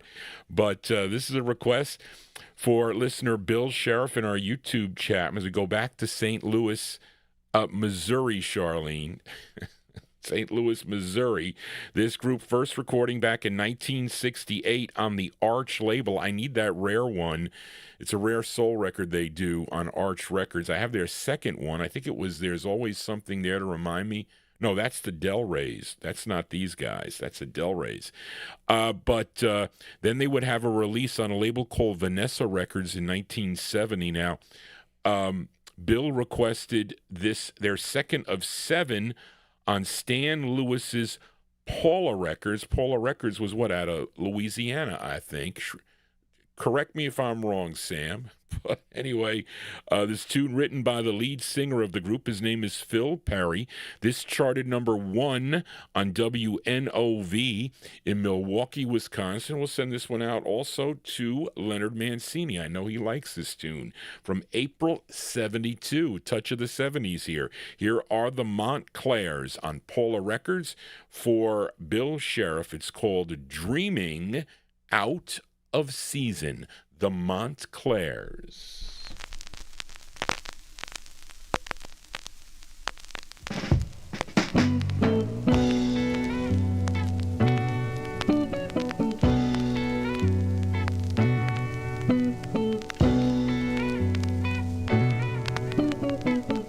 I've done some dreaming in the nighttime.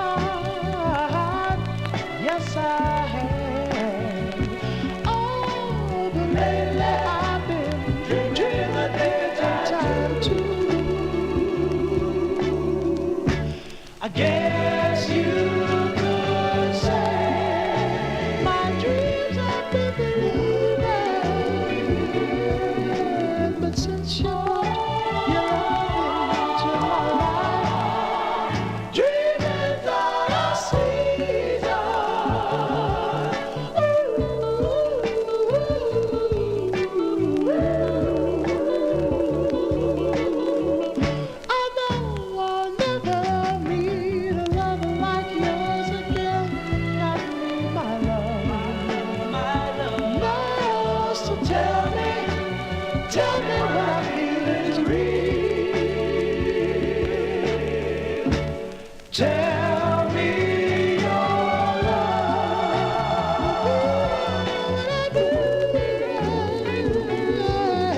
There you go. That one there going out to Bill Sheriff in our YouTube chat room. Thank you, Charlene, for clarifying, because that makes a world of difference. They are from East St. Louis in Illinois. So that's where they are, because I saw St. Louis, and I said, well, St. Louis is not in Illinois, but East St. Louis is in Illinois. Maybe they're both places, too.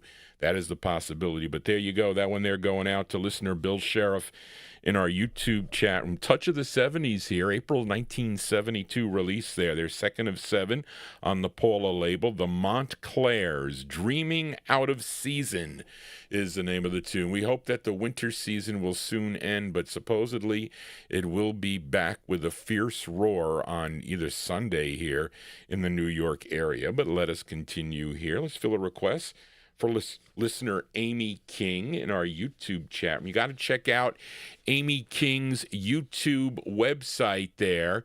Check it out. You can click her name. She posted some cool 45s. Amy, they're two, well, I definitely don't have that Echo copy there, EKKO, but they're trashed. Okay, Amy picks up these records. I'm curious to see what Amy has found with her thrift shop finds and her offers that she gets. She buys the records. She was taking them out of the box, and she put them all out, and she took pictures of them all.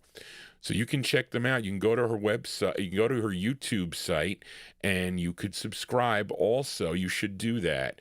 And she's got some records up there, and she comes up with some cool requests here on the program. Of course, Amy King is my YouTube moderator here of the chat room, and she requested this tune here from a trio out of Los Angeles, California, and they included Clifton Knight, Dave Richardson, and Lester Johnson. No, I'm sorry. That's the wrong one. Those are the Invincibles. Which I had that to play, too, for her.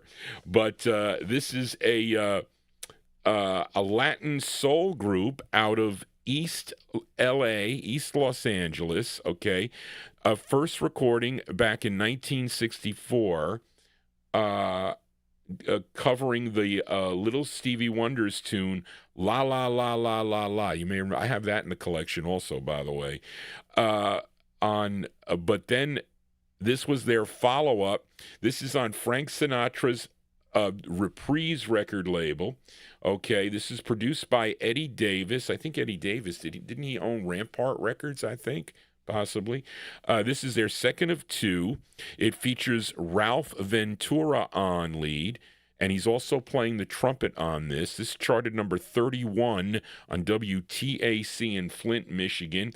This song was originally done by a group called, and Amy requested it, the original version of this by Ricky Renee and the Fabulous Desires, which I have, which I did not find, which came out in October of 64 on the Era record label. But this is from January of 65. Let's give a listen to the Blendells. The Blendells on Reprise Records for Amy King in our YouTube chat. It's called Dance With Me. Here you go, Amy, for you, the Blendells.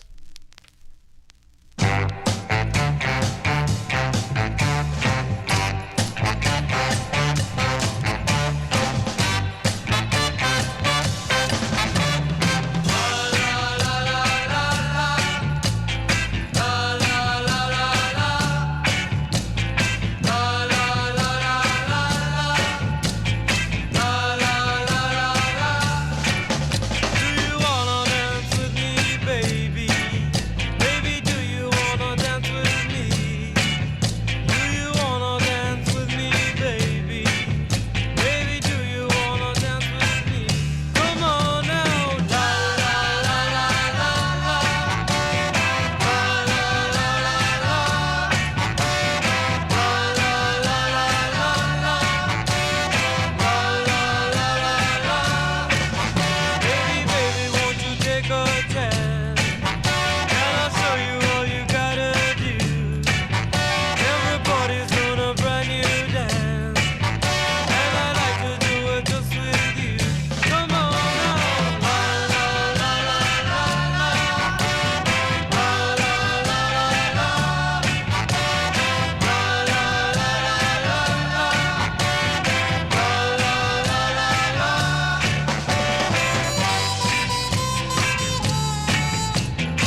Yeah, the sound of East LA up-tempo there, going out to Amy King in our YouTube chat room. Those are the sound of the Blendells, January 1965. That's on Frank Sinatra's Reprise record label. Dance With Me is the name of the tune. That's their second of two. That's Ralph Ventura on lead. I'm going to look for the original version of that as done by Ricky Renee and the Fabulous Desires in October of 1964. Now let us continue here, and let's fill a request for L.A. Arch in our YouTube chat room.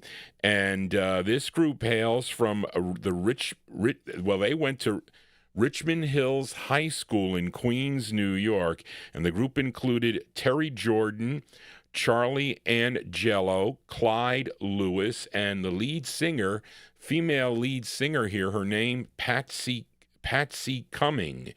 And this tune written by, this is that writing team, Feldman, Goldstein, and Gotterher, and they also recorded as the Strangeloves, I think, on the Bang record label and other labels too.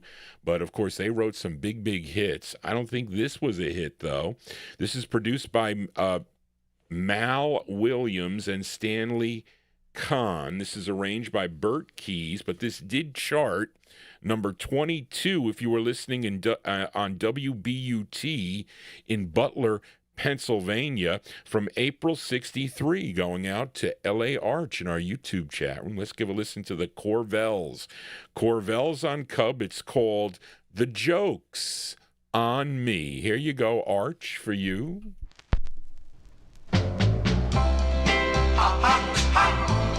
The joke's on me. The joke's on me.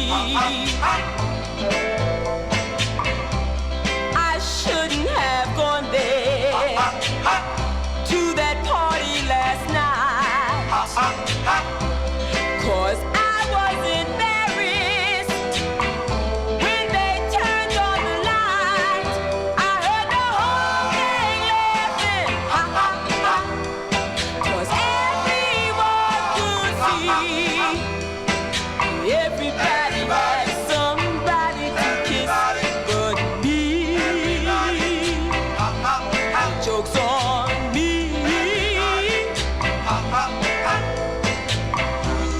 I could have cried, I could have died when you took me to that party. I thought your love was mine. I never dreamed when I turned my back, I turned around to find the whole gang laughing, 'cause everyone could see you were snuggled in a corner having fun, telling her she was the only one. Everybody knew our love was from me. The joke's on me. Oh yeah. Joke's on me.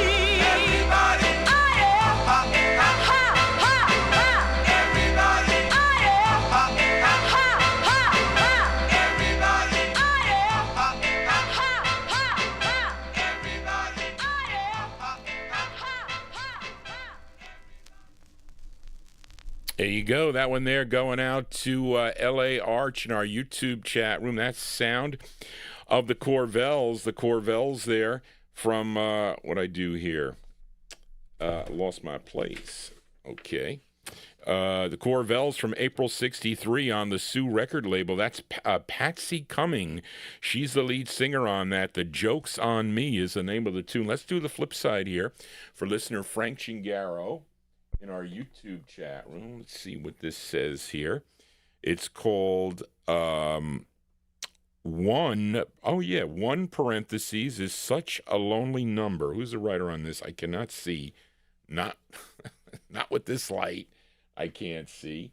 But let's flip it over here by request. By request for Frank Chingaro in our YouTube chat room. Flip over the Corvells. The Joke's on Me. You get this tune. It's called one parentheses. Yeah, one parentheses is such a lonely number. Didn't the Three Dog Night do that?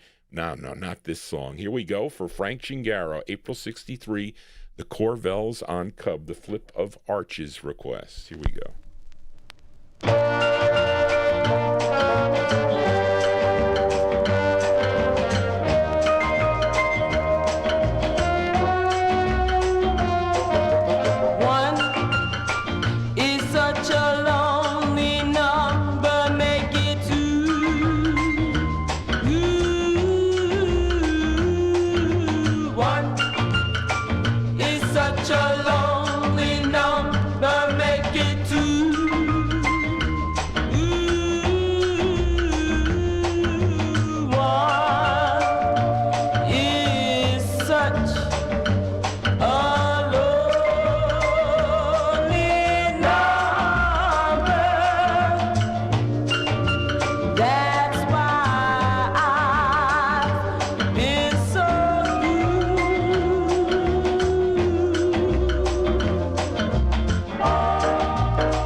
Yeah, B-sides here on the Vinyl Treasure Show, kind of sounding a little bit like Ruby and the Romantics, but they are the Corvells there.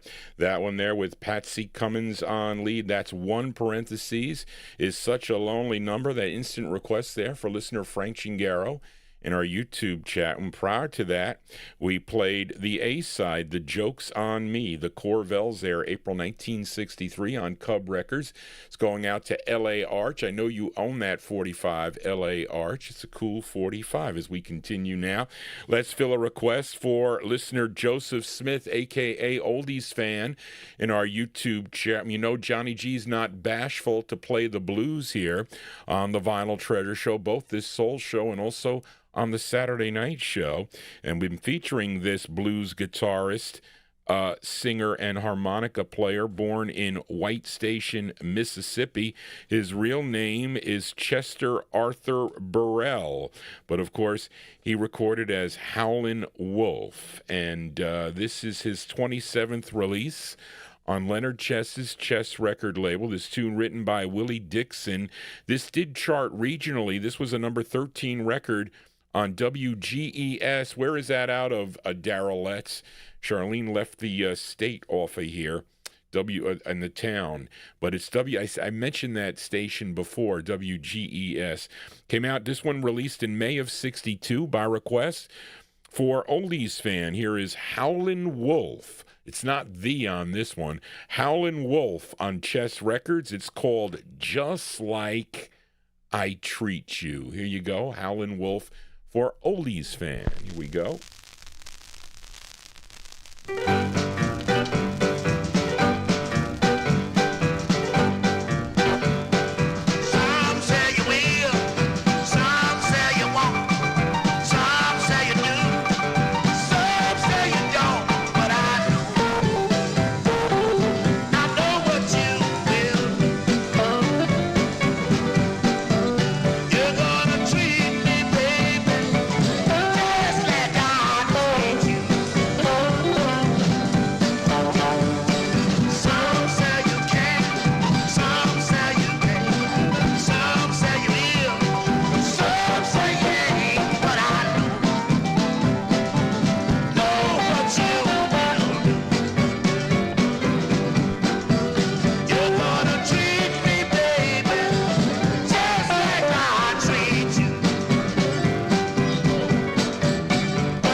Yes, we got the blue. Listen, Johnny G going unscathed with the blues here with the Copyright Police. That one there going out to Oldies fan.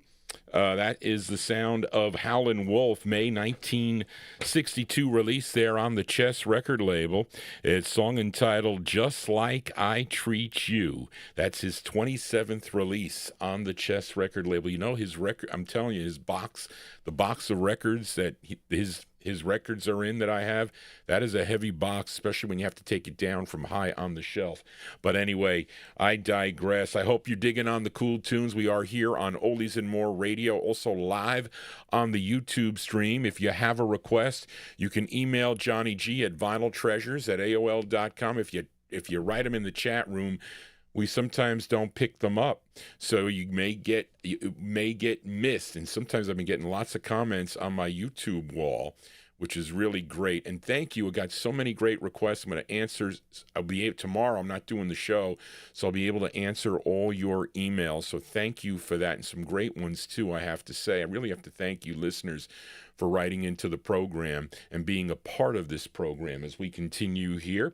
And let's fill a request now for listener Leonard Mancini in our YouTube chat. As we head out to California, this label called Chizza Records was owned by Hugh Masekela and Stuart Levin.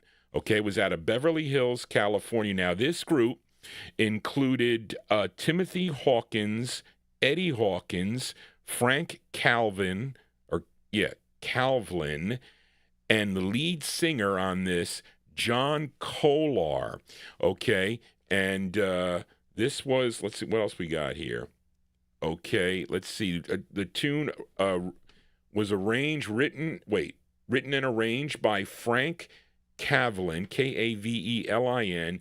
He was the son of Al Kavlin, who was the owner of the Loot record label. You know, Loot Records that had the Hollywood Argyles with Alley Oop and some other cool records on the Loot label too. What was that? What was on Loot? Who does No More? Oh gosh, John G drawing a blank. They got two great records on the Loot label. But this one is from November of 1969, Charlene. November 1969. This is going out to Leonard Mancini in our YouTube chat. This is a cool tune. These are the Five Smooth Stones, Stones, the Five Smooth Stones on Chizza Records. It's called I Will Never Love Another. I don't know about that. But here we go for Leonard Mancini in our chat room. Here you go, Leonard.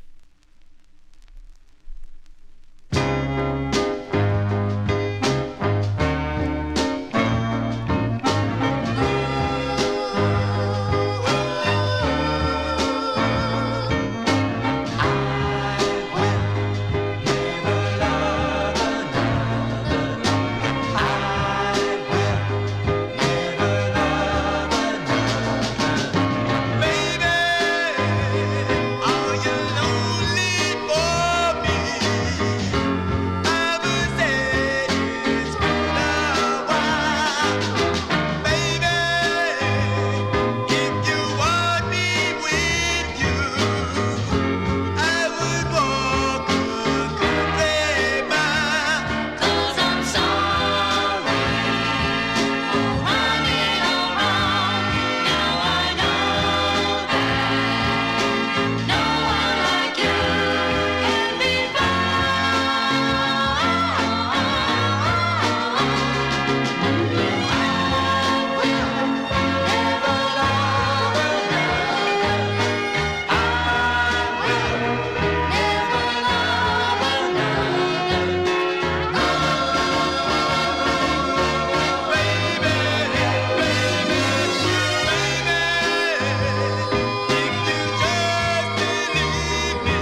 you go. That one there going out to listener Leonard Mancini in our YouTube chat room. Copyright Police came out on that 45. Now, you tell me why they did that. That's kind of odd. It is. Of course, AI doesn't get it right, especially when you're dealing with, these bots and whatnot that go and they run and they try to identify a song. They might identify that as some Spanish tune or whatever that's not to be played here in the United States. They'll make me take it off is what they will. But they are dead wrong. But there you go. Cool tune there going out to Leonard Mancini. That's the sound of the 5 Smooth Stones on the Chisa, C-H-I-S-A label, November 1969. I Will Never Love Another is the name of the tune. Let us now continue. And I found this record when I used to go up to Mount Kisco and would buy those records for $1. This was one of them. This is for listener Graylin, a.k.a. G-Dog, in our YouTube chat. As we go to the Atlantic label, although this artist is mostly associated with his releases on the Filet of Soul label, you may know, I have featured it here on the program, his big hit called The Horse. Okay. But, yes, Clifford James Noble, he was born in Grove Hill, Alabama, but he had 3 45s on the Atlantic label, although this record first issued on a label called JV Records. That is the first press, goes for some bucks. I don't know what this Atlantic second issue goes for because I have it on Atlantic.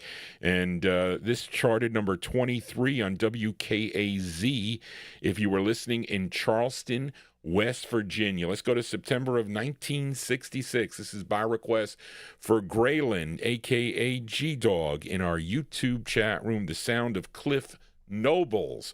Cliff Nobles, it's called My Love is Getting Stronger. Here you go, Graylin, for you.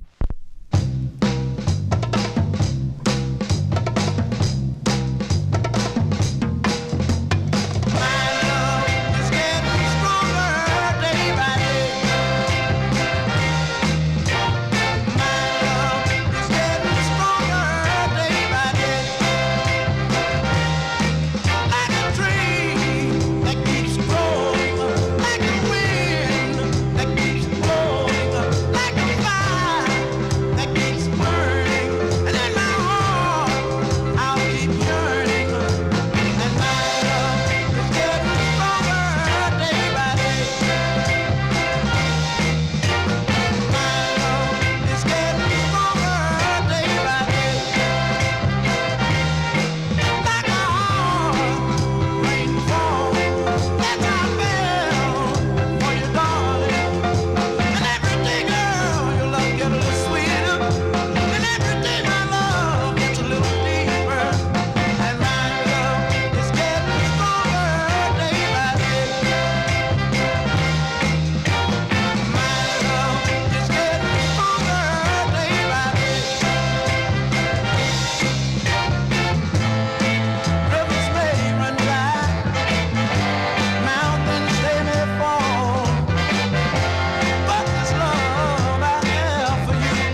you go. Expensive 45's here for a Wednesday evening. Listen, when I started buying these things, they really, I'm talking about a long time ago. It was in the 1980s picking up these records because Johnny G was a record collector, so that's what I do. I collect records. But there you go. That's a cool tune there. Going out to Graylin, a.k.a. G-Dog, in our YouTube chat. That's the sound of Cliff Noble, September 1966. Featured it on the Atlantic label. It's called My Love Is Getting Stronger. Yes, it is.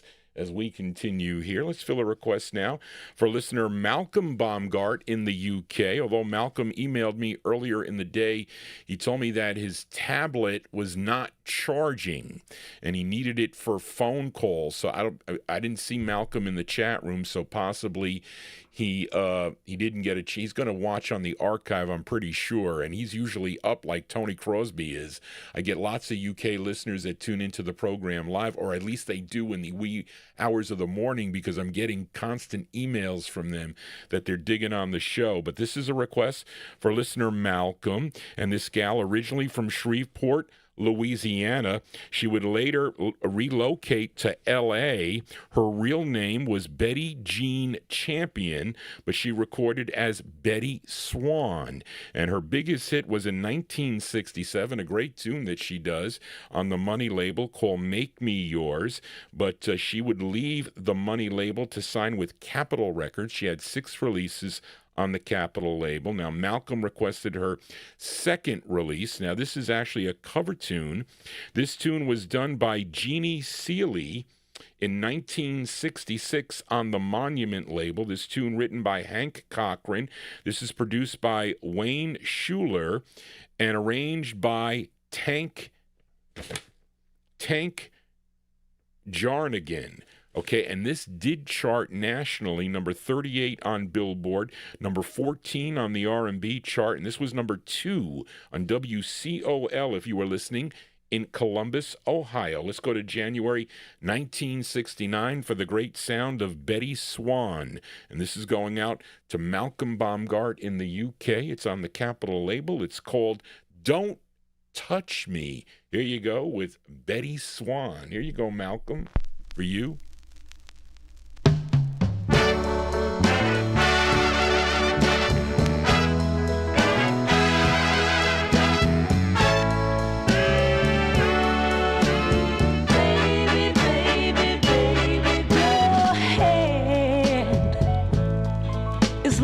Torch each time you touch me.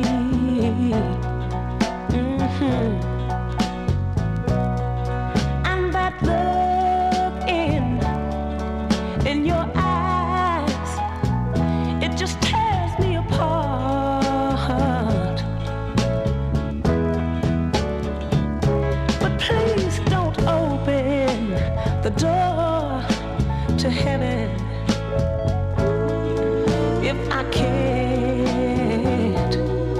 if I can't come in. Oh, don't touch me if you don't love me. Don't do it, sweetheart.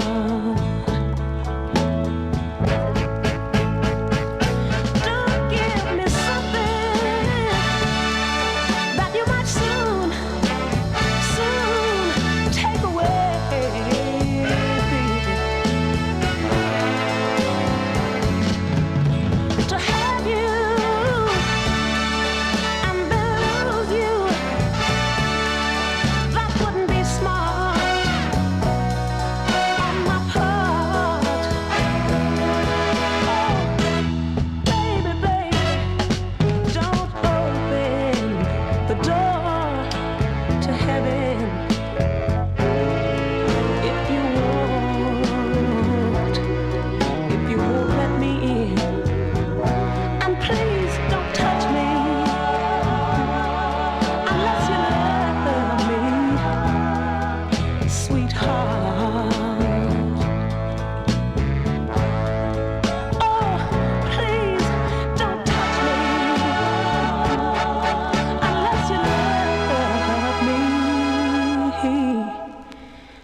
Sweetheart.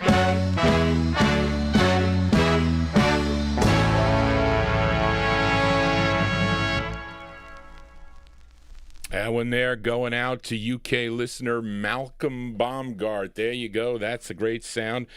A Bettye Swann, January 1969 release on the Capitol record label. Don't Touch Me is the name of the tune. That is her second of 6 on the Capitol record label. You know, she spells her name different ways. Sometimes with an E at the end of Bettye and sometimes without the E, just the Y. So I don't know why they did that. Possibly, but anyway, hope you're digging on the tunes here. If you are, I hope you would consider to subscribe to my YouTube channel. I will be back on Saturday evening beginning at 9 p.m. right here on YouTube and also on Oldies and More. That show was my biggest show last Saturday. I had 146 in my chat room. I had almost 2,000 listeners to the program, and it goes crazy on the archive. So I want to thank everybody that is tuning into this program here in the privacy of your own home. Some of you on your phones, some on your tablets, others on your PC. I don't know what else unless you're here live in the studio. And we will welcome Bill Obe and Karen Efron back here to the Vinyltreasure Show on a Thursday afternoon. But let us continue now. Let's fill a request for Chris Reed in our YouTube chat. And I got this record in an interesting way. I would receive phone calls from the various dealers that knew I was buying records, and one of those dealers was out in California. His name was Jerry Diaz, and he would sometimes come up with some expensive records. So one day he calls me and he says, "Johnny G, I picked up some garage tunes." I said, "Garage tunes?" He goes, "Well, I know you run record labels." And there's another one here. I had another one for Graylin that I found in the box. But this one wasn't cheap, though. So he would come up with all these great records from California, okay? And this is one of them on Art LeBeau's Original Sound record label. But he would call me at like 2 o'clock in the morning. I was always up. And he would talk about, he was acting on some play somewhere in San Francisco or whatever. And this was a while back. I don't think he's doing well, though, now. I don't know how he's doing. I haven't heard from him. I got to find out, maybe from Eddie Estrada or something, to see how he's doing. But he sold me a lot of records in the collection, and not many in the 60s, but this was one of them. And this is a request for Chris Reed in our YouTube chat room. And this is, here we go. I mentioned Art LeBeau's Original Sound label out of Hollywood, California. Now, the artist goes by the name of Mr. Clean.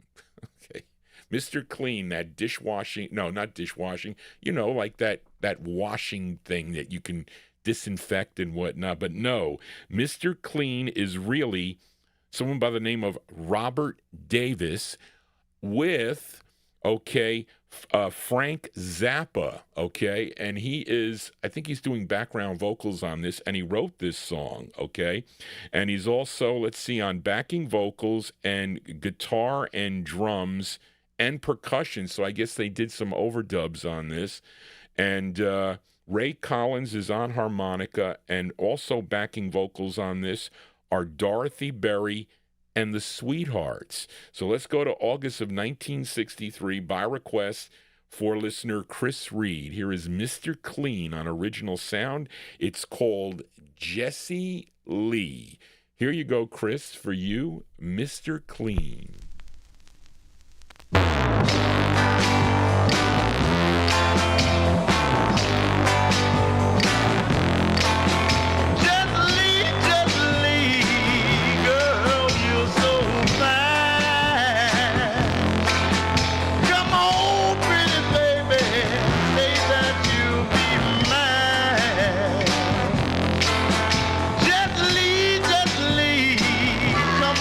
Take my love.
Johnny G getting caught here. There you go. That one there going out to Chris Reed, and that one there is Mr. Clean, a.k.a. Robert Davis, on the lead there. August 1963. Jesse Lee is the name of the tune. That is on Original Sound Records. I would guess that I didn't hear no gals on there. That's probably for the flip side of the 45, I would think. Not on that side, Charlene. And who said that? Darren, you mentioned something here in the chat room. You said that was recorded as, it was recorded at Zappa's Studio Z, formerly Paul Buff's PAL Studio in Cucamonga. There you go. As we continue here on the Vinyl Treasure Show, let's fill a request now for Ed Brown. I didn't get to show you this record, Ed, but let me find your...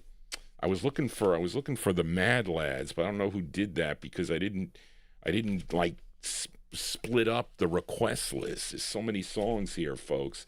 But this is for Ed Brown. I got it by an alphabetical order here. Yeah, here we go.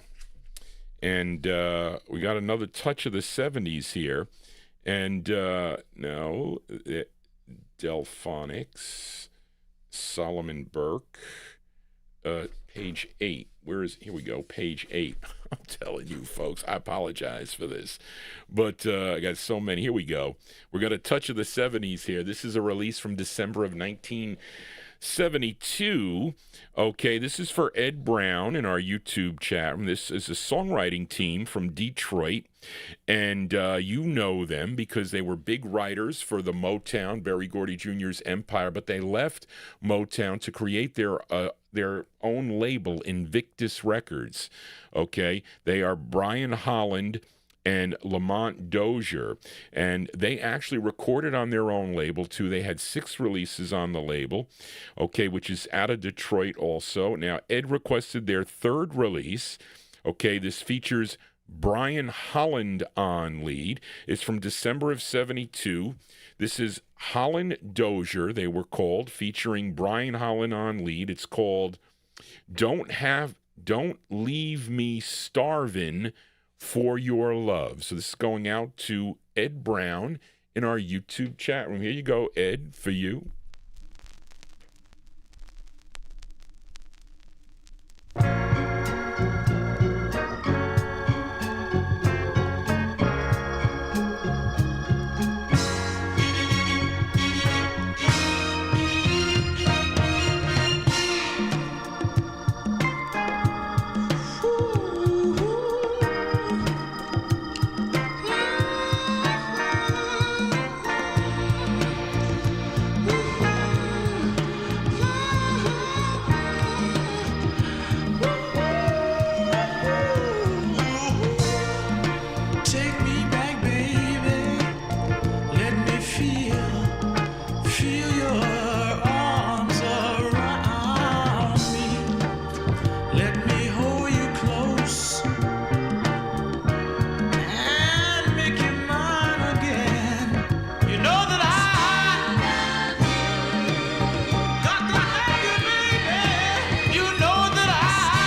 Copyright Police out on that 45. There you go. That's the sound of what I do with it. Holland-Dozier. That's Holland-Dozier. That's a Brian Holland on lead. That one there from December of 1972.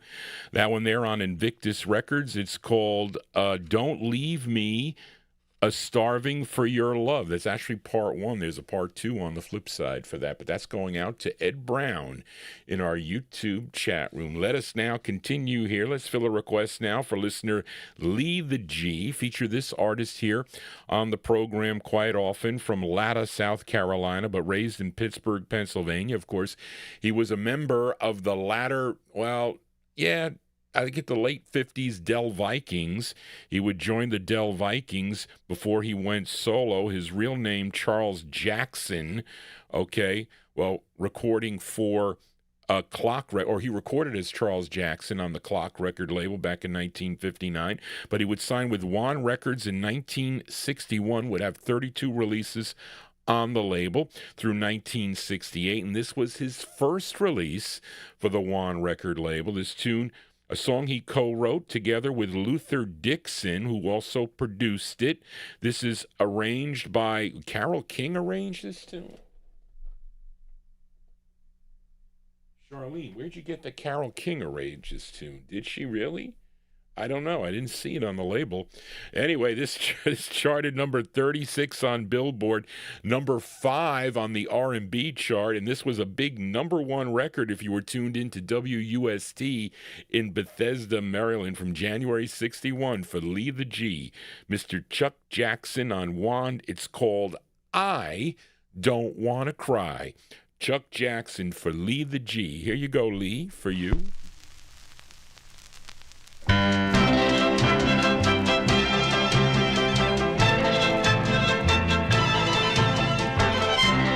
I still love you, just like I did before.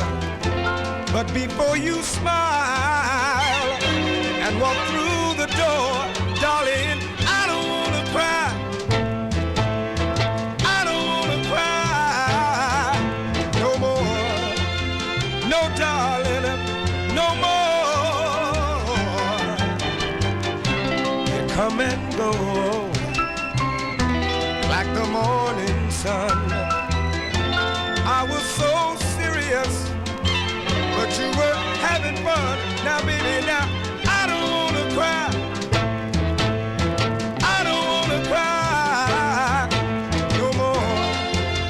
No, darling, no more. Welcome to my lips. Welcome to my arms. Welcome to my mind and heart. Girl, you are welcome to everything I have to offer you. So come on and not take any part. Yeah. Now, mama, I know I've been wrong. I need you. Come on home. But before you get here, I don't wanna cry. I don't wanna cry no more. No, darling, no more. Come on, walk on in. Walk on in. You can come on in, baby, walk on in.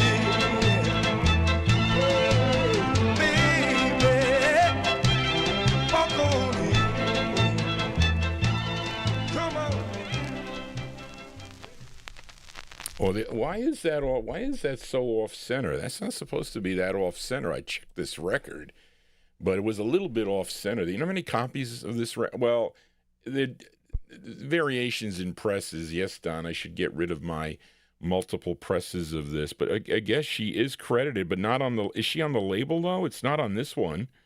It's not on the blue. This is the true first press on the blue label. At a 1650 Broadway, Wand Records. The early wands are blue. This is wand 106. This is by request for Lee the G.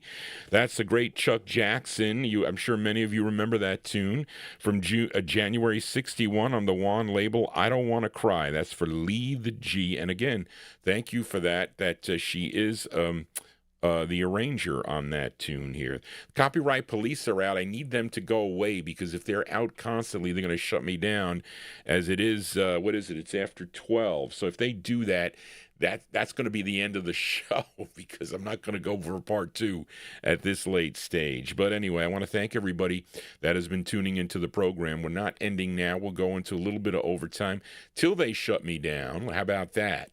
But anyway, so if you do have a request, you can email Johnny G at vinyltreasures@aol.com. I thank you, whoever made that comment in the chat room that they like my voice. Well, a lot of people like my voice. I put that down when I was on Match.com, and it wasn't Barbara, it was other girls that would call me and said they had to hear my voice because they said they liked the baritone sound and it was good for, and when I tell people that I do this show, they're like, well, you have a good voice for it. I don't know if I do. Somebody thinks I do. But anyway, let us continue here. Let's fill a request now for, who is this? For John Natton. John Natton, as this group formed while attending Booker T. Washington High School in Memphis, Tennessee. First recording for Stax Records back in 1964. Then they would move to the Volt label in 1965. Now they had, well, this was their 5th release for the Volt label. I don't think I've played this before on the program. The tune co-written by the lead singer of the group. His name is John Gary Williams.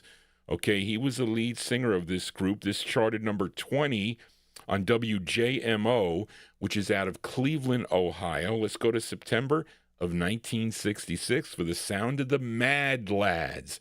The Mad Lads on Volt Records. It's called You Mean So Much to Me. Here you go, John Natlin, for you. The Mad Lads.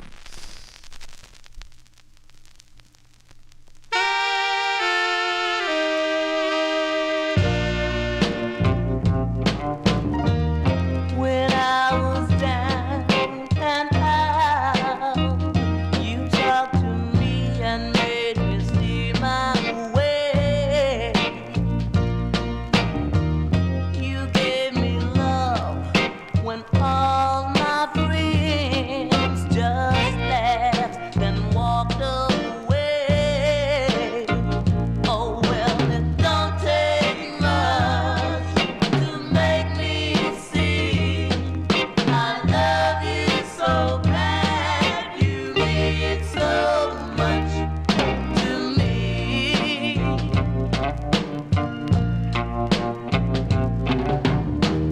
I know you never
That's the sound of the Mad Lads here on the Vinyl Treasure Show. Where is my, the Copyright Police, they are out in full force. Where is his name? This is 11, this is page 10. Is that where it's on? I just had, here we go.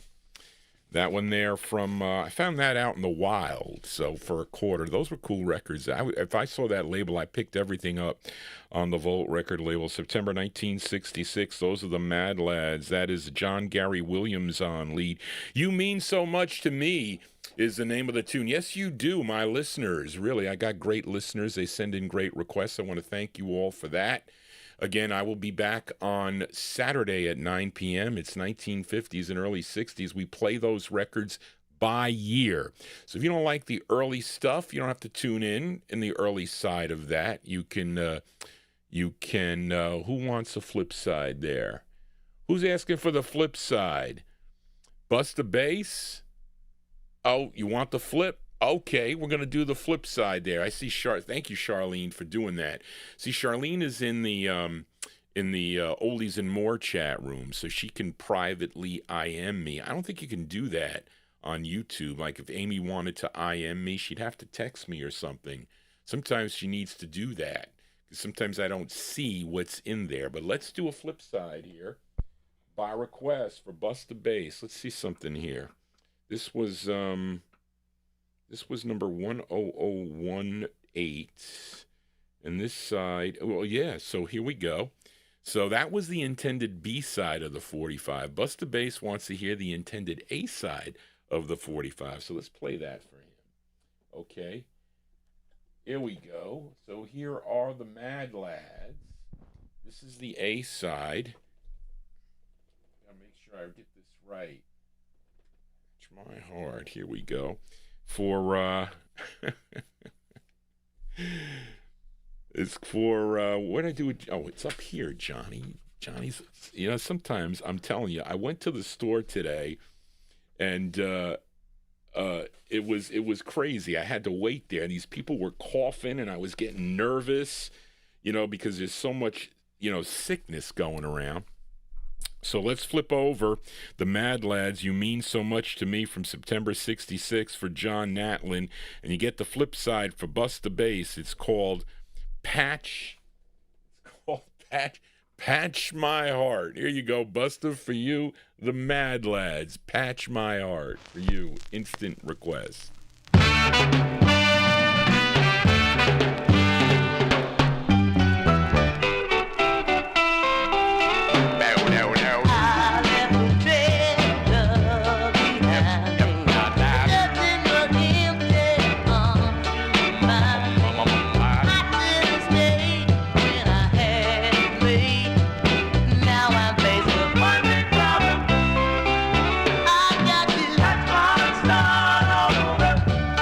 Yeah.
That's an instant request for listener Busta Bass in our YouTube chat room. That is the A side of that 45 by the Mad Lads, Patch My Heart, from September 1966 on the Volt record label. That's John Gary Williams. He's the lead singer on that. Prior to that, we heard You Mean So Much to Me. That was the group's fifth release for the Volt record label. We are in Vinyl Treasure overtime here. I'm telling you, I feel that this show is going to get shut down soon, but let us continue. Let's fill a request now for UK listener David Dallison as we head to Philadelphia now for this group. First recording for the Moonshot record label back in 1966, and after a release on the Cameo label in 1967, they would sign with Stan Watson and Sam Bell's Philly Groove Records. Okay, they had 17 releases on the label between 1968 and 1974. Now, David requested their fifth release, and I'm talking about this group called the Delfonics. This tune written by Tom Bell, and the lead singer on this, his name is William Hart. This is produced by Stan Watson and Tom Bell, and he also arranged it. Now, this charted to 94 on Billboard, 48 on the Billboard R&B chart, and this was a big, well, number 26 on WHAT, if you were listening in Philadelphia, PA. Let's go to May of 69 for Dave Dallison in the UK. These are the Delfonics on Philly Groove. The song is called Funny Feeling, the Delfonics.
It would help, Johnny G. I constantly look at the thing. I didn't put my microphone on. Listen, now that is like a mistake. You shouldn't have to experience those mistakes from Johnny G, because you're looking at me. You see, listen, multitasking here. Remember what I'm doing, folks. I'm monitoring all these webcams. So this is the host webcam that you see. This is the turntable webcam that you see. This is the host side that you see. Okay, this is the host side. Then when I have special guests here in the program, they are here. Now, those are all your requests on the table. Okay, and then you get a chance to look at my PC. So that is my PC. You get to see that. But so if I have pictures, or I was hoping videos at one time, but they didn't want to go through with it, which I don't understand. But anyway, I want to thank you for tuning into this program, and that's why it's good to subscribe, because it keeps the copyright police away. They're still out there. I wish they would leave, but those are the Delfonics. You missed when I announced that. That one there from May 1969, the sound of the Delfonics there for David Dallison. He's a listener in the UK. Funny Feeling is the name of that one. That is William Hart. He's the lead singer, that high falsetto voice for the Delfonics on the Philly Groove record label. Let us continue now. Let's fill a request for listener Gary McClendon in our YouTube chat room. Gary, you got to send me some 60s requests. I think I have one more for you, but it doesn't play well. A Willie Maybon record that I did find for you. But he requested this singer born James Moore, just outside of Baton Rouge, Louisiana. Now, he played both the guitar and the neck rack harmonica. He would sign with Ernie Young's Excello Records in 1957. Now, to differentiate himself from another artist recording for Excello by the name of Harmonica Slim, he decided that his wife suggested that he record as Slim Harpo. Now, his biggest hit was from 1966, a song called Baby Scratch My Back, which was his 12th for Excello. But he had 22 releases in all through between 1957 and 1970. And Gary requested his 6th release, a song that he wrote together with Jerry West, a.k.a. J.D. J. Miller. Now, this did chart also, number 34 on Billboard, 17 on the R&B chart, and this was a big number 1 record on 2 stations in Texas, KBOX out of Dallas and KILT out of Houston, Texas. Let's go to January of 61 for Gary McClendon in our YouTube chat room, the sound of Slim Harpo and his tune called Rainin' in My Heart. Here you go. Gary, for you.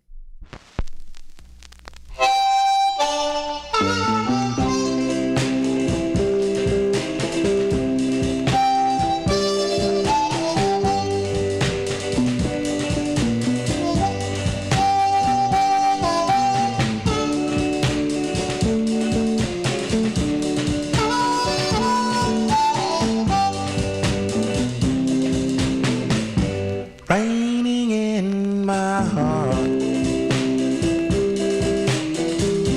since we've been apart. I know I'm alone. Baby, please come home. You got me crying.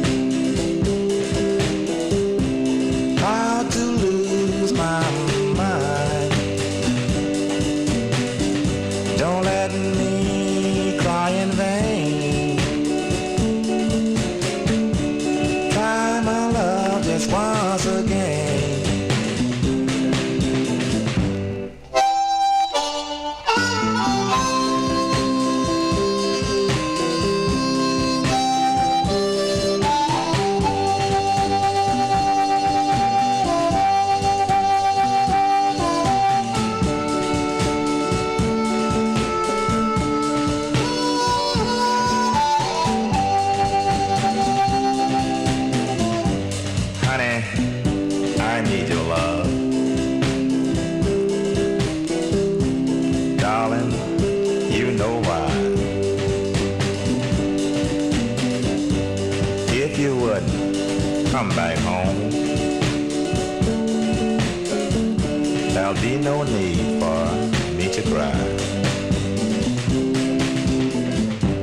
Raining in my heart since we've been apart. I know I was wrong.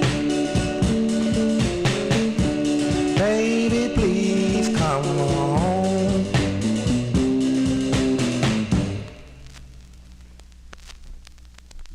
There you go, Johnny G, unprepared.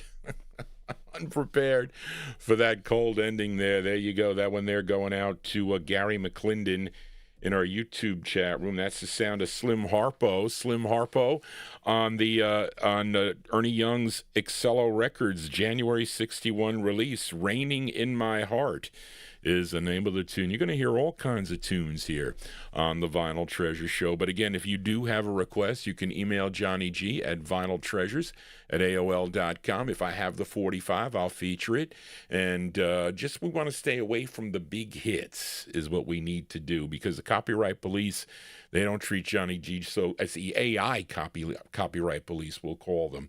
But let us continue here, and let's fill a request now for Strictly 45's as we head to Baltimore, Maryland for this group. They had 4 releases on Milton Druggers Jr.'s Bay Sound label, and the group included Carlton Hart, Albert Towns, Philip Towns, and the lead singer on this, his name is Leroy Gordon. Now, collectively, they were known as the Blue Lights, spelled B-L-E-U, the Blue Lights. And let's give a listen to their third release on the Bass Down record label.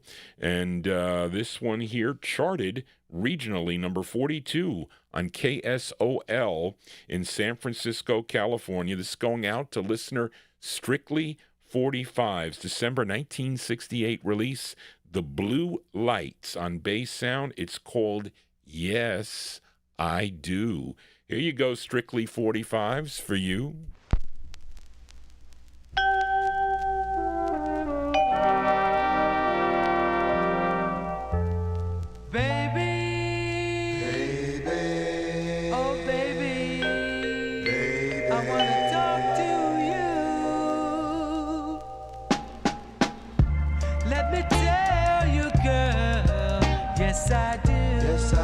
Yes, I do, yes, I do.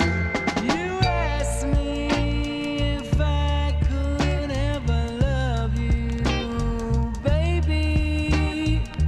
Let me tell you, girl, yes, I do.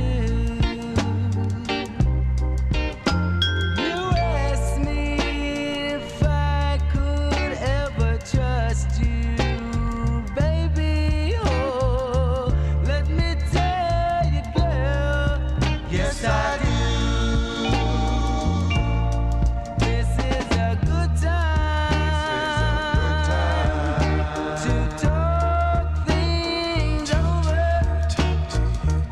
Lay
There you go. That's the sound.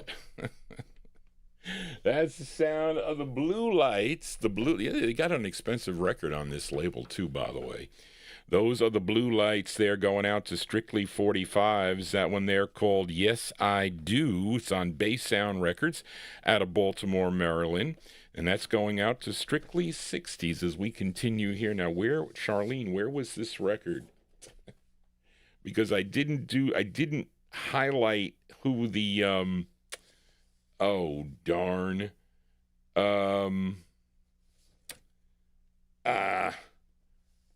I forget the guy's name that came into for the chat room for this one, Charlene. What is the name? Charlene, type it in the chat room there. Not the because I didn't differentiate it here. Well, who requested this record? It was a guy. He wanted to hear Chicago Soul, and not Ronnie. Here we no. Here we go. Under M, Madison. That's who it is. Madison.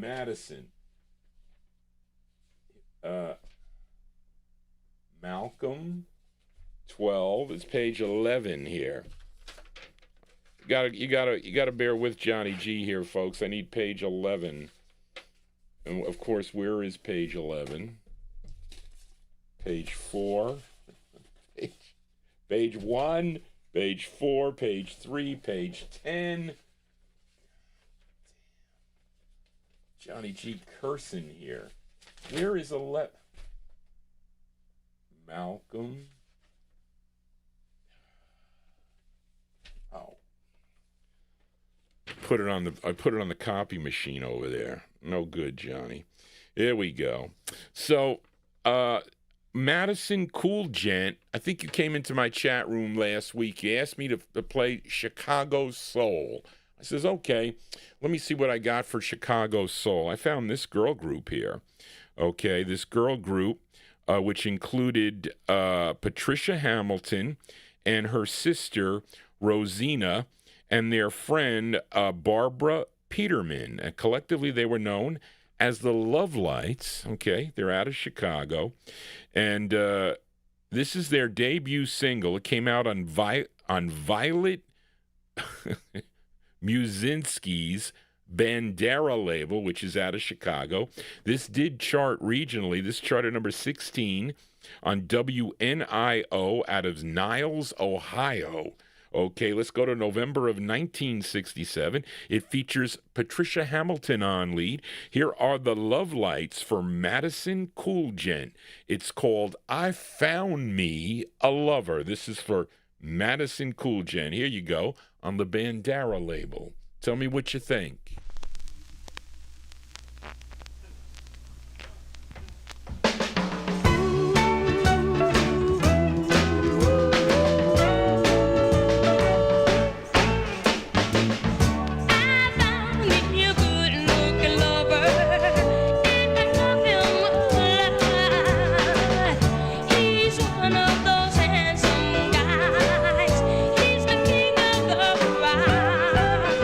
Ooh.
There you go. That was one of those.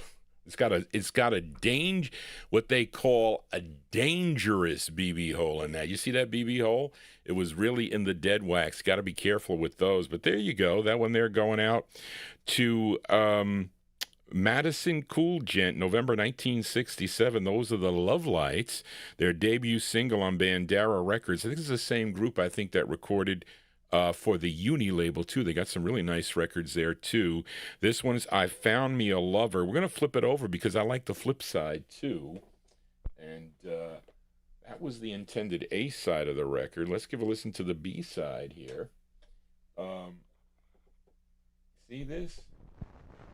They don't do this on normal radio. No, they don't. And you get a visual of it, too. And we're also on Oldies and More Radio also. So let's flip over this 45 for Madison Cool Gent. Wanted to hear some Chicago soul. This side, written by all the girls wrote this tune. Again, Patricia Hamilton on lead, November 67. This is the B-side to I Found Me a Lover. It's called You Better Stop It. That one on the Bandera label, the Love Lights for Madison Cool Gent. Here you go. Tell me what you think of this side, folks.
Don't go into that deadly BB hole. Here we got Chicago soul here, but girl group sound, as we got a good run going here because they haven't shut me down yet. I'm telling you, it's on the cusp. Here it is. But there you go. We'll send that one out to John Natton. That's the sound of the wait a minute. Wait, did I play? No, I'm sorry. I take that back. That's going out to gee, you're messing up here. Who was it, Charlene?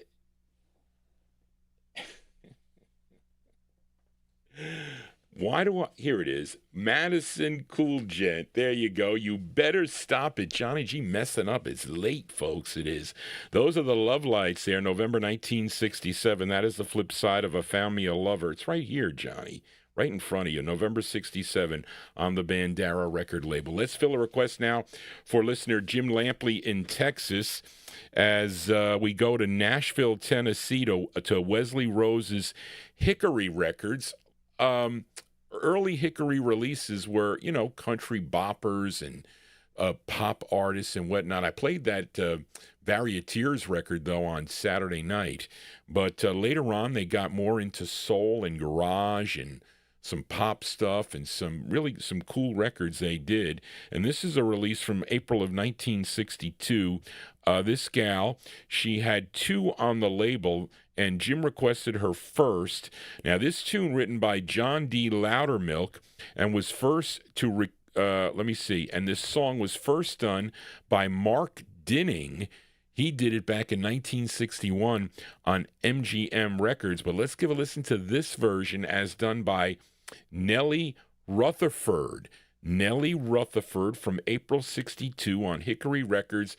It's called Turn Me On. Here you go for Jim Lampley in Texas. Nelly Rutherford.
That one there, by request for Jim Lampley in Texas. There you go.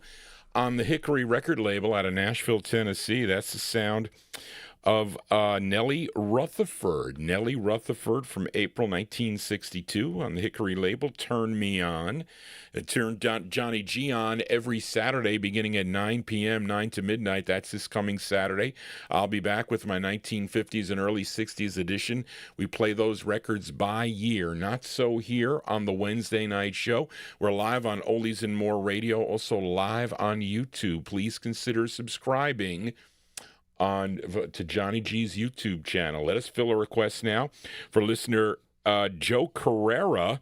And Joe requested this singer who grew up in the Ensley area of Birmingham, Alabama, before moving to Detroit, Michigan. Now, his name was James T. Woodbury, and but on record, he was known as Swingin' Sammy Ward. Okay. I don't know why, but he was named Swingin' Sammy Ward by Berry Gordy Jr.'s wife, Ray Noma. Okay, and she was known as Miss Ray. Okay, his first release was a duet with Sherry Taylor in 1960, which I do have, on the Motown record label. Then then they moved him over to Gordy's Tamla subsidiary. And for this release, I think another one by him, I think, too. But this charted number 23 on the, wait a minute, no, that's not right. Then on Berry Gordy Jr.'s Tamla Records with a 23 R&B. So, Charlene, you're talking about another song, okay? He's a Fool, which I'm not playing. Okay, that's what she's got there because she used that right up. Okay, now, Joe requested his follow-up, which is his second release, his second of 4. This is written and produced by Berry Gordy Jr. Let's go to October of 61 for, well, it says Sammy Ward on this release. So it's Sammy Ward here, Charlene, on the Tamla label. It's called Don't Take It Away. This is for Joe Carrera. Here you go, Joe, for you.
There you go. I messed that totally up, folks. I did.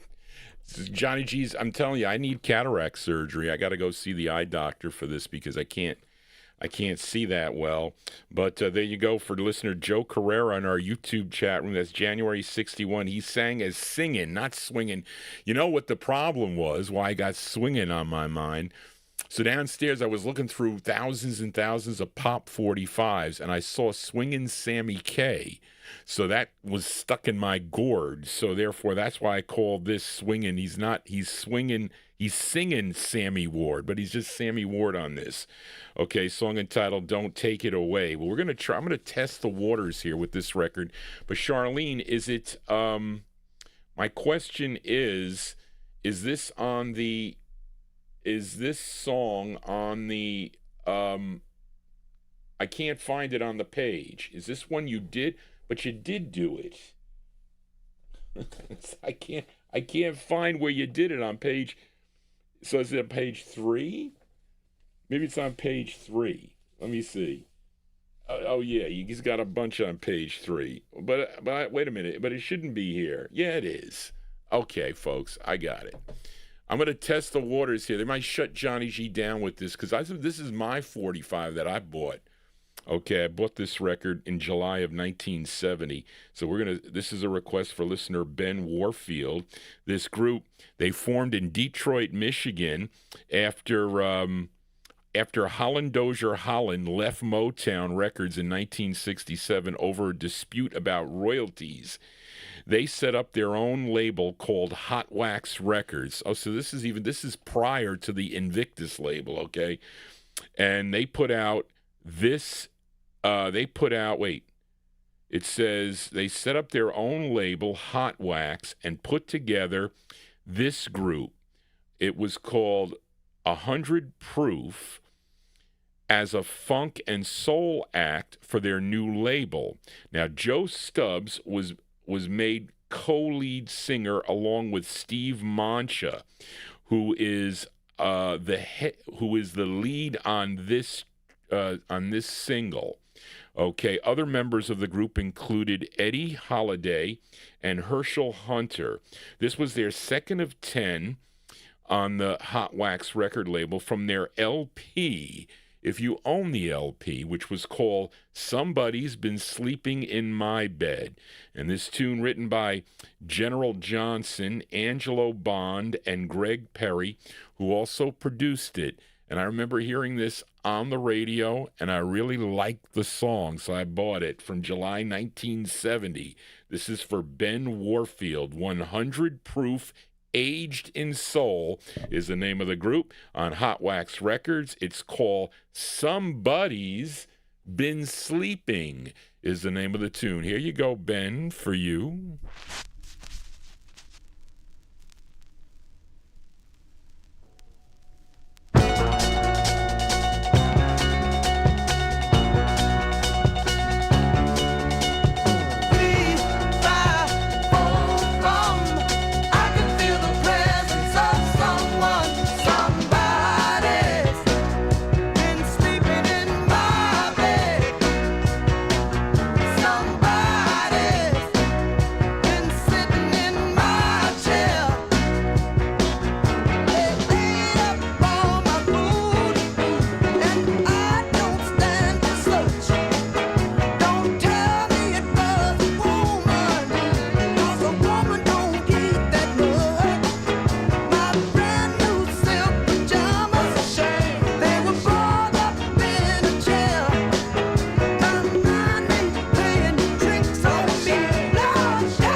Yeah, I remember that tune on the radio back then in the 1970s. They played that quite a bit on the radio. I just dug the record. I did. There you go, July 1970. That's going out to Ben Warfield. That's the sound of 100 Proof Aged in Soul, and that is with Steve Mancha on lead there. That's their second release for the Hot Wax record label. Somebody's Been Sleeping is the name of the tune. Well, that's Sleeping in My Bed, although I can't stay in my bed too long because then my back hurts, and I got one of those beds that kind of like moves up. And I spent a lot of money. My brother's neighbor was and I went there, and he goes, well, try these beds. They're really nice, you know. But I don't know. I'm not happy with it because I can't stay in the bed that long. I'll get a backache. Anyway, we are in Vinyl Treasure Overtime, and I still got a big crowd here, so I really hate to go. Do you want Johnny G to leave? I don't know if you want Johnny G to leave, but let's fill a request now for listener Adrian Viterbo in our YouTube chat room, as he requested, you want Johnny G to go? As he requested this gal by the name of Lisa Richards, okay, and not much is known about her, but this is her only release, okay. She recorded this in New York City.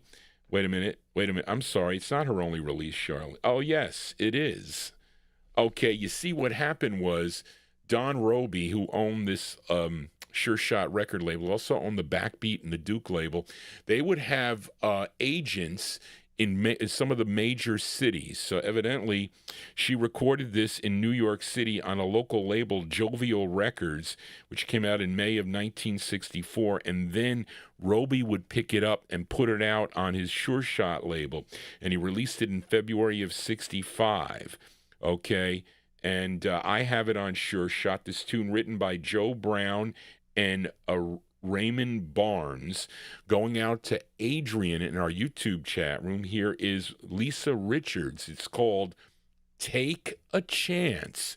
Here you go, Adrian, for you. Lisa Richards, for you.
Well, they like that one there, Adrian Viterbo. I'm telling you, because my listeners, you see when you give Johnny G, I would play that anyway. But when I get the listeners, that really the listeners drive this show. I just play the first 4 or 5 records of the program, but my listeners drive my shows, and they know what they like, and they like that tune there. That's a pretty nice record there. Her name is Lisa Richards. Okay, I have it the second press on the Sure Shot label, that released in February of '65, a song called Take a Chance, and you can get it on the Jovial. Jovial Records came out in May of '64, and that's for Adrian, one of my top listeners here to the program. Thank you, Adrian, for all your communications. He's always so nice. Many of my listeners always ask how my parents are doing. So that is so nice of you. I tell them, and they are really floored, I have to tell you folks. So thank you for that. Let us continue here now, and let's fill a request here for listener Edmund Williams, and this is a favorite. This group out of Philadelphia began recording for the Philly-based Gowan label back in 1961, but in 1966, okay, well, wait a minute. Wait, but this came out, well, this one is, wait a minute, they signed with Gamble Records. When, Charlene? When was it exactly that they did? So that's what behooves me, how this record, this is on Music Core, okay? This one is not on Gamble, so I don't know where that is in the scheme. Well, you would think, because they signed with Gamble in '66, so this is before then. This was after the Gowan release. They would have this release on the Music City record label. I'm talking about the Intruders here, okay? This one came out on Music Voice and Music Core. Well, I have it on Music Core, all right? And it features Sam, and he also went under the name Little Sonny Brown. And this charted, this was number 2 Arch on WOOK in Washington, D.C., so maybe you heard this tune. We're going to play both sides of this. This one from August 64. Here are the Intruders on Music Core. It's called But You Belong to Me, the Intruders. This is for Edmund Williams. Here you go, Edmund, for you.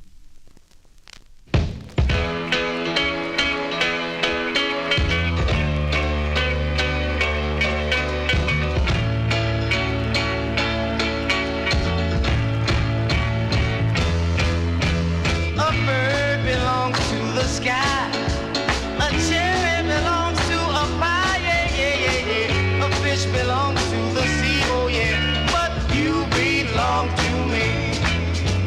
A sheep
Yes, Arch, those are the Intruders before the Gamble releases. Okay, I have it on the Music Core record label, that one there from August 64. That is Little Sonny Brown on lead. You Belong to Me is the name of the tune, and Edmund also requested the flip side, this side written by Phil Terry. So let's flip over You Belong to Me, and you get this tune. It's called Jack Be Nimble. This one from August 64 for Edmund Williams. Here are the Intruders, side B. Jack be nimble, Jack be quick. Jack be nimble, Jack be quick. Jack be nimble, Jack be quick. I remember the time, yeah, that's long ago. It was my man from across the track. Oh, how he loved to dance on the floor, but on the floor never danced before. Say that, be nimble, be quick, and strong. You know, Nimble, Jack be quick. Jack be nimble, Jack be quick. So he gave it a try, yeah, got on the floor. he did his best, just like I knew he would. It all gets not to watch him go, but after watch him go, he knew the boy had soul. Say, Jack, be nimble, be quick, and strong. You know, Nimble, Jack be quick. Jack be nimble, Jack be quick. Jack be nimble, Jack be quick. Jack's got on that dancing kick. So don't you Sit down and cry. Come on, get up and give it a try. Jack be nimble, Jack be quick.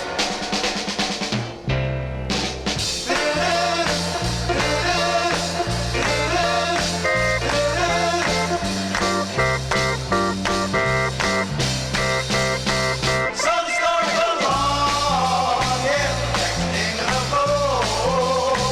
and baby, so can you do all these dances too? But you have to give it a try. So don't have to waste the time. Say, Jack, be nimble, be quick, and strong. You know, Nimble, Jack be quick. Jack be nimble, Jack be quick. Hey! Jack be nimble, Jack be quick. Jack be nimble, Jack be quick. Jack be nimble, Jack be quick. Jack be nimble, Jack be quick. Jack be nimble, Jack be quick. Johnny G messing up. Charlene, I didn't see that Gwen record on the on the list here. I thought it was there, but it's not in the write-up here unless I hit it. I don't know where you put it. But anyway, there you go. That one there is the A and B side there for Edmund Williams. That is the sound of the Intruders. And they're all singing on that side, Jack Be Nimble, but we heard the A side prior to that called But You Belong to Me. That was prior, the Intruders prior of them recording for the Gamble label. That one released in August of 1964. I think this one is for, who requested this? Graylin, I think. Wait. I think this was on, two people requested this record, so we're going to kill two birds with one stone. Yeah. Solomon Burke, okay. It was for David Dallison and Lee the G. So this is for, so I have it under Dave because he was the first one to request this. So I figured this one might get me shut down. But listen, I never wished that I wanted to get shut down, but here we go. But this is a cool record, and here we go.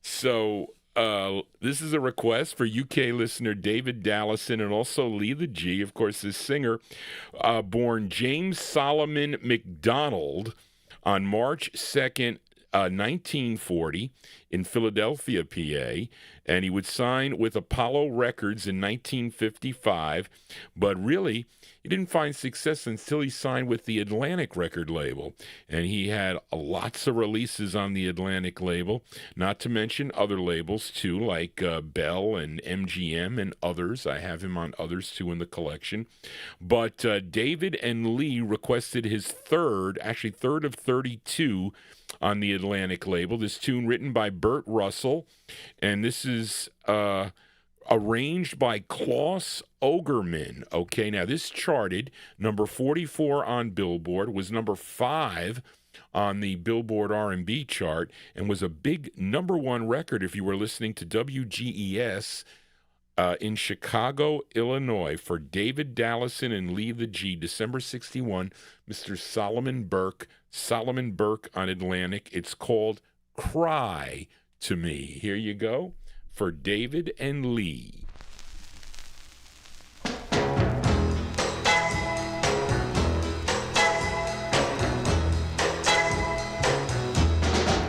When your baby leaves you all alone and nobody calls you on the phone,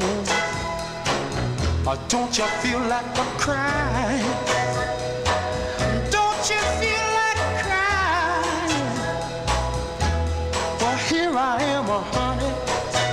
Come on, you cry to me.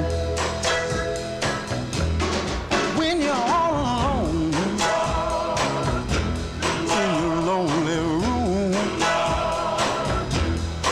and there's nothing but the smell of her perfume, don't you feel like a crying? Don't you feel like crying? Don't you feel like a cry? Come on, cry to me. Oh, nothing can be sadder than a glass of wine alone. Loneliness, such a waste of time. Oh yeah, you don't ever have to walk alone. You see, come on, take my hand, baby, won't you walk with me? Oh yeah, when you're waiting for a voice to come in the night, but there's no one. Don't you feel like a cry? Cry to me. Don't you feel like crying? Cry to me. Don't you feel like a crack, crying? Don't you feel like a crack?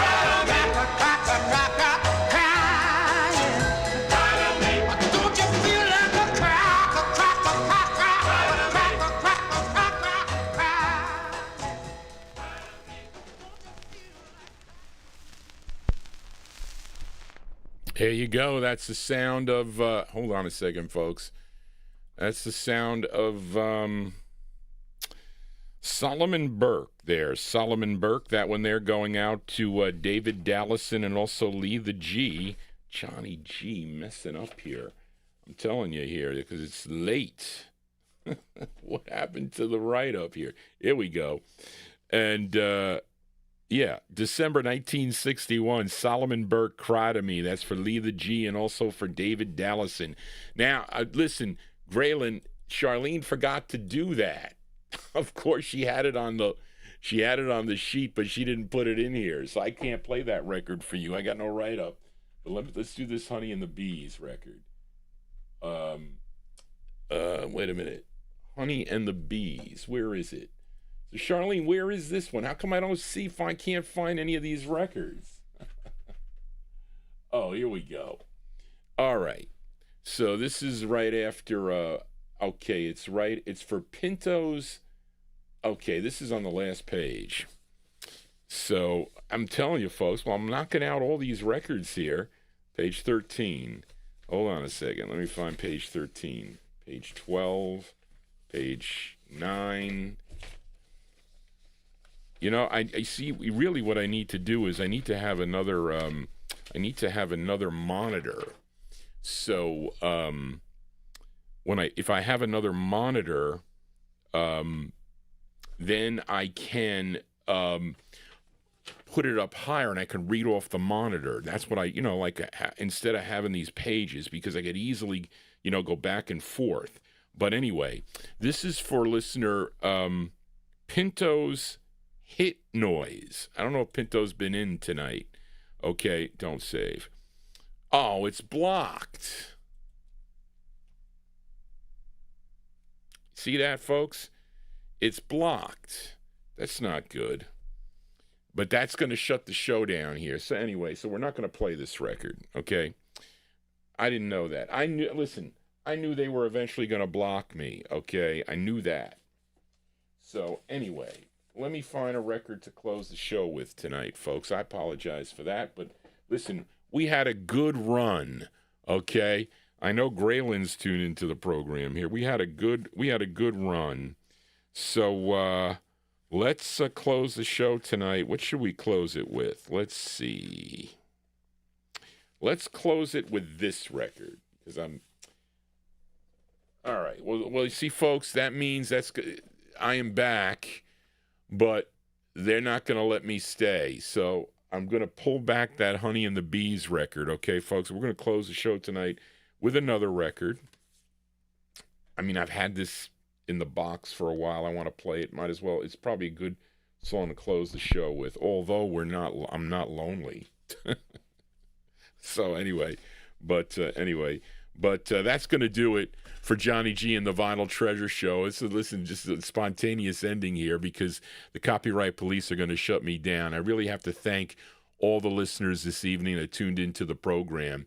And I'm asking, if you are a new listener to this show, that you would consider subscribing to my YouTube channel to keep these copyright AI police away from Johnny G, because if I have more subscribers and more people tuned into the program, or eventually tune into the program with the comments and with the likes and everything else, the rules for live broadcasting is different than when you upload a video.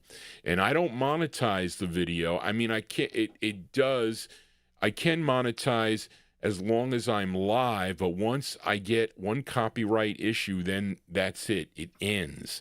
And I don't mind, because I'm really here to promote the music and to give you information on this music. Not many people do. They just sit there and play records. They may give you a year or whatever, but I spend a lot of time on the show, and Charlene, my administrative assistant, does too.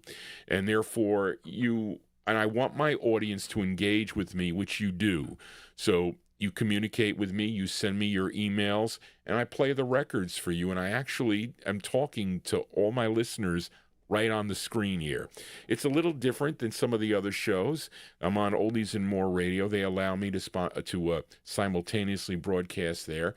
So some people aren't into the visuals. That's understandable. And some people go back to YouTube and listen to the archive.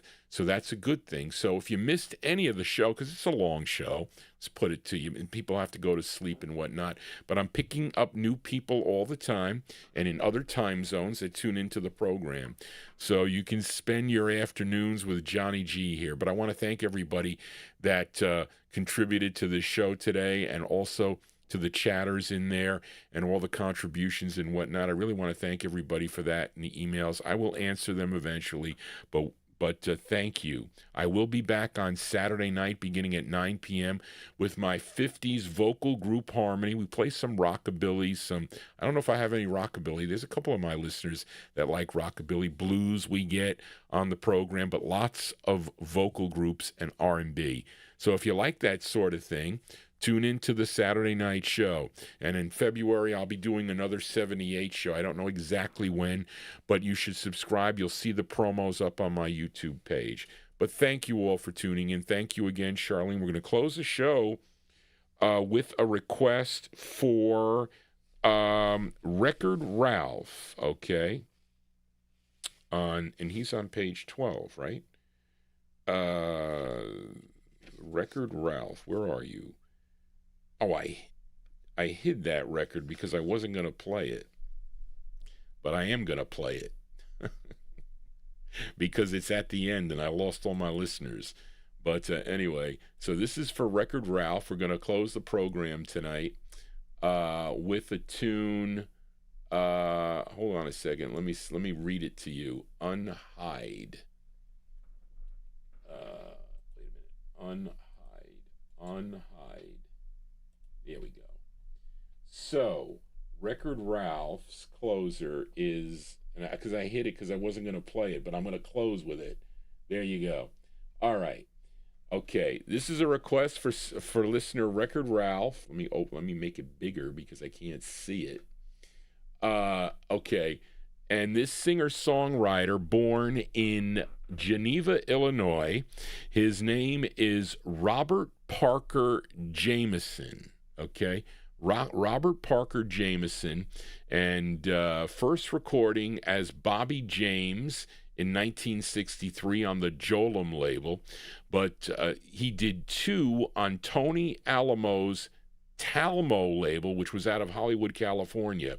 Now, this tune, written and produced by the singer, his name is Bobby Jameson, and this did chart number 5 on WKNR if you were listening in the Detroit, Dearborn, Michigan area. So our closer tonight from August 64, Bobby Jameson, not Jameson, Bobby Jameson on Talamo, Talamo. It's called I'm So Lonely, but you're never lonely when you're tuned in to Johnny G and the Vinyl Treasure Show. Thank you, everybody, for tuning in. Again, if you do have a request, email me at vinyltreasures@AOL.com. I'll be back Saturday night. Just want to say, everybody, so long. See you next time right here on the program. Take care, everybody. Here we go for Record Ralph.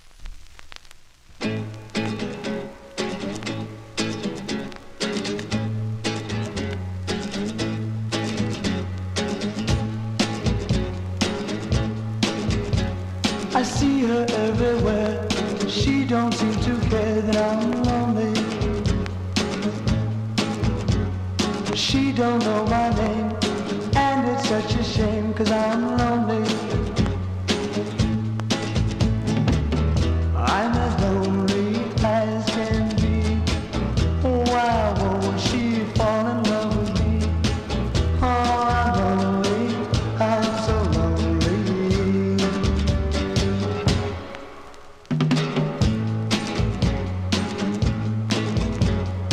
Everywhere I go, everybody knows that I'm lonely. She can pass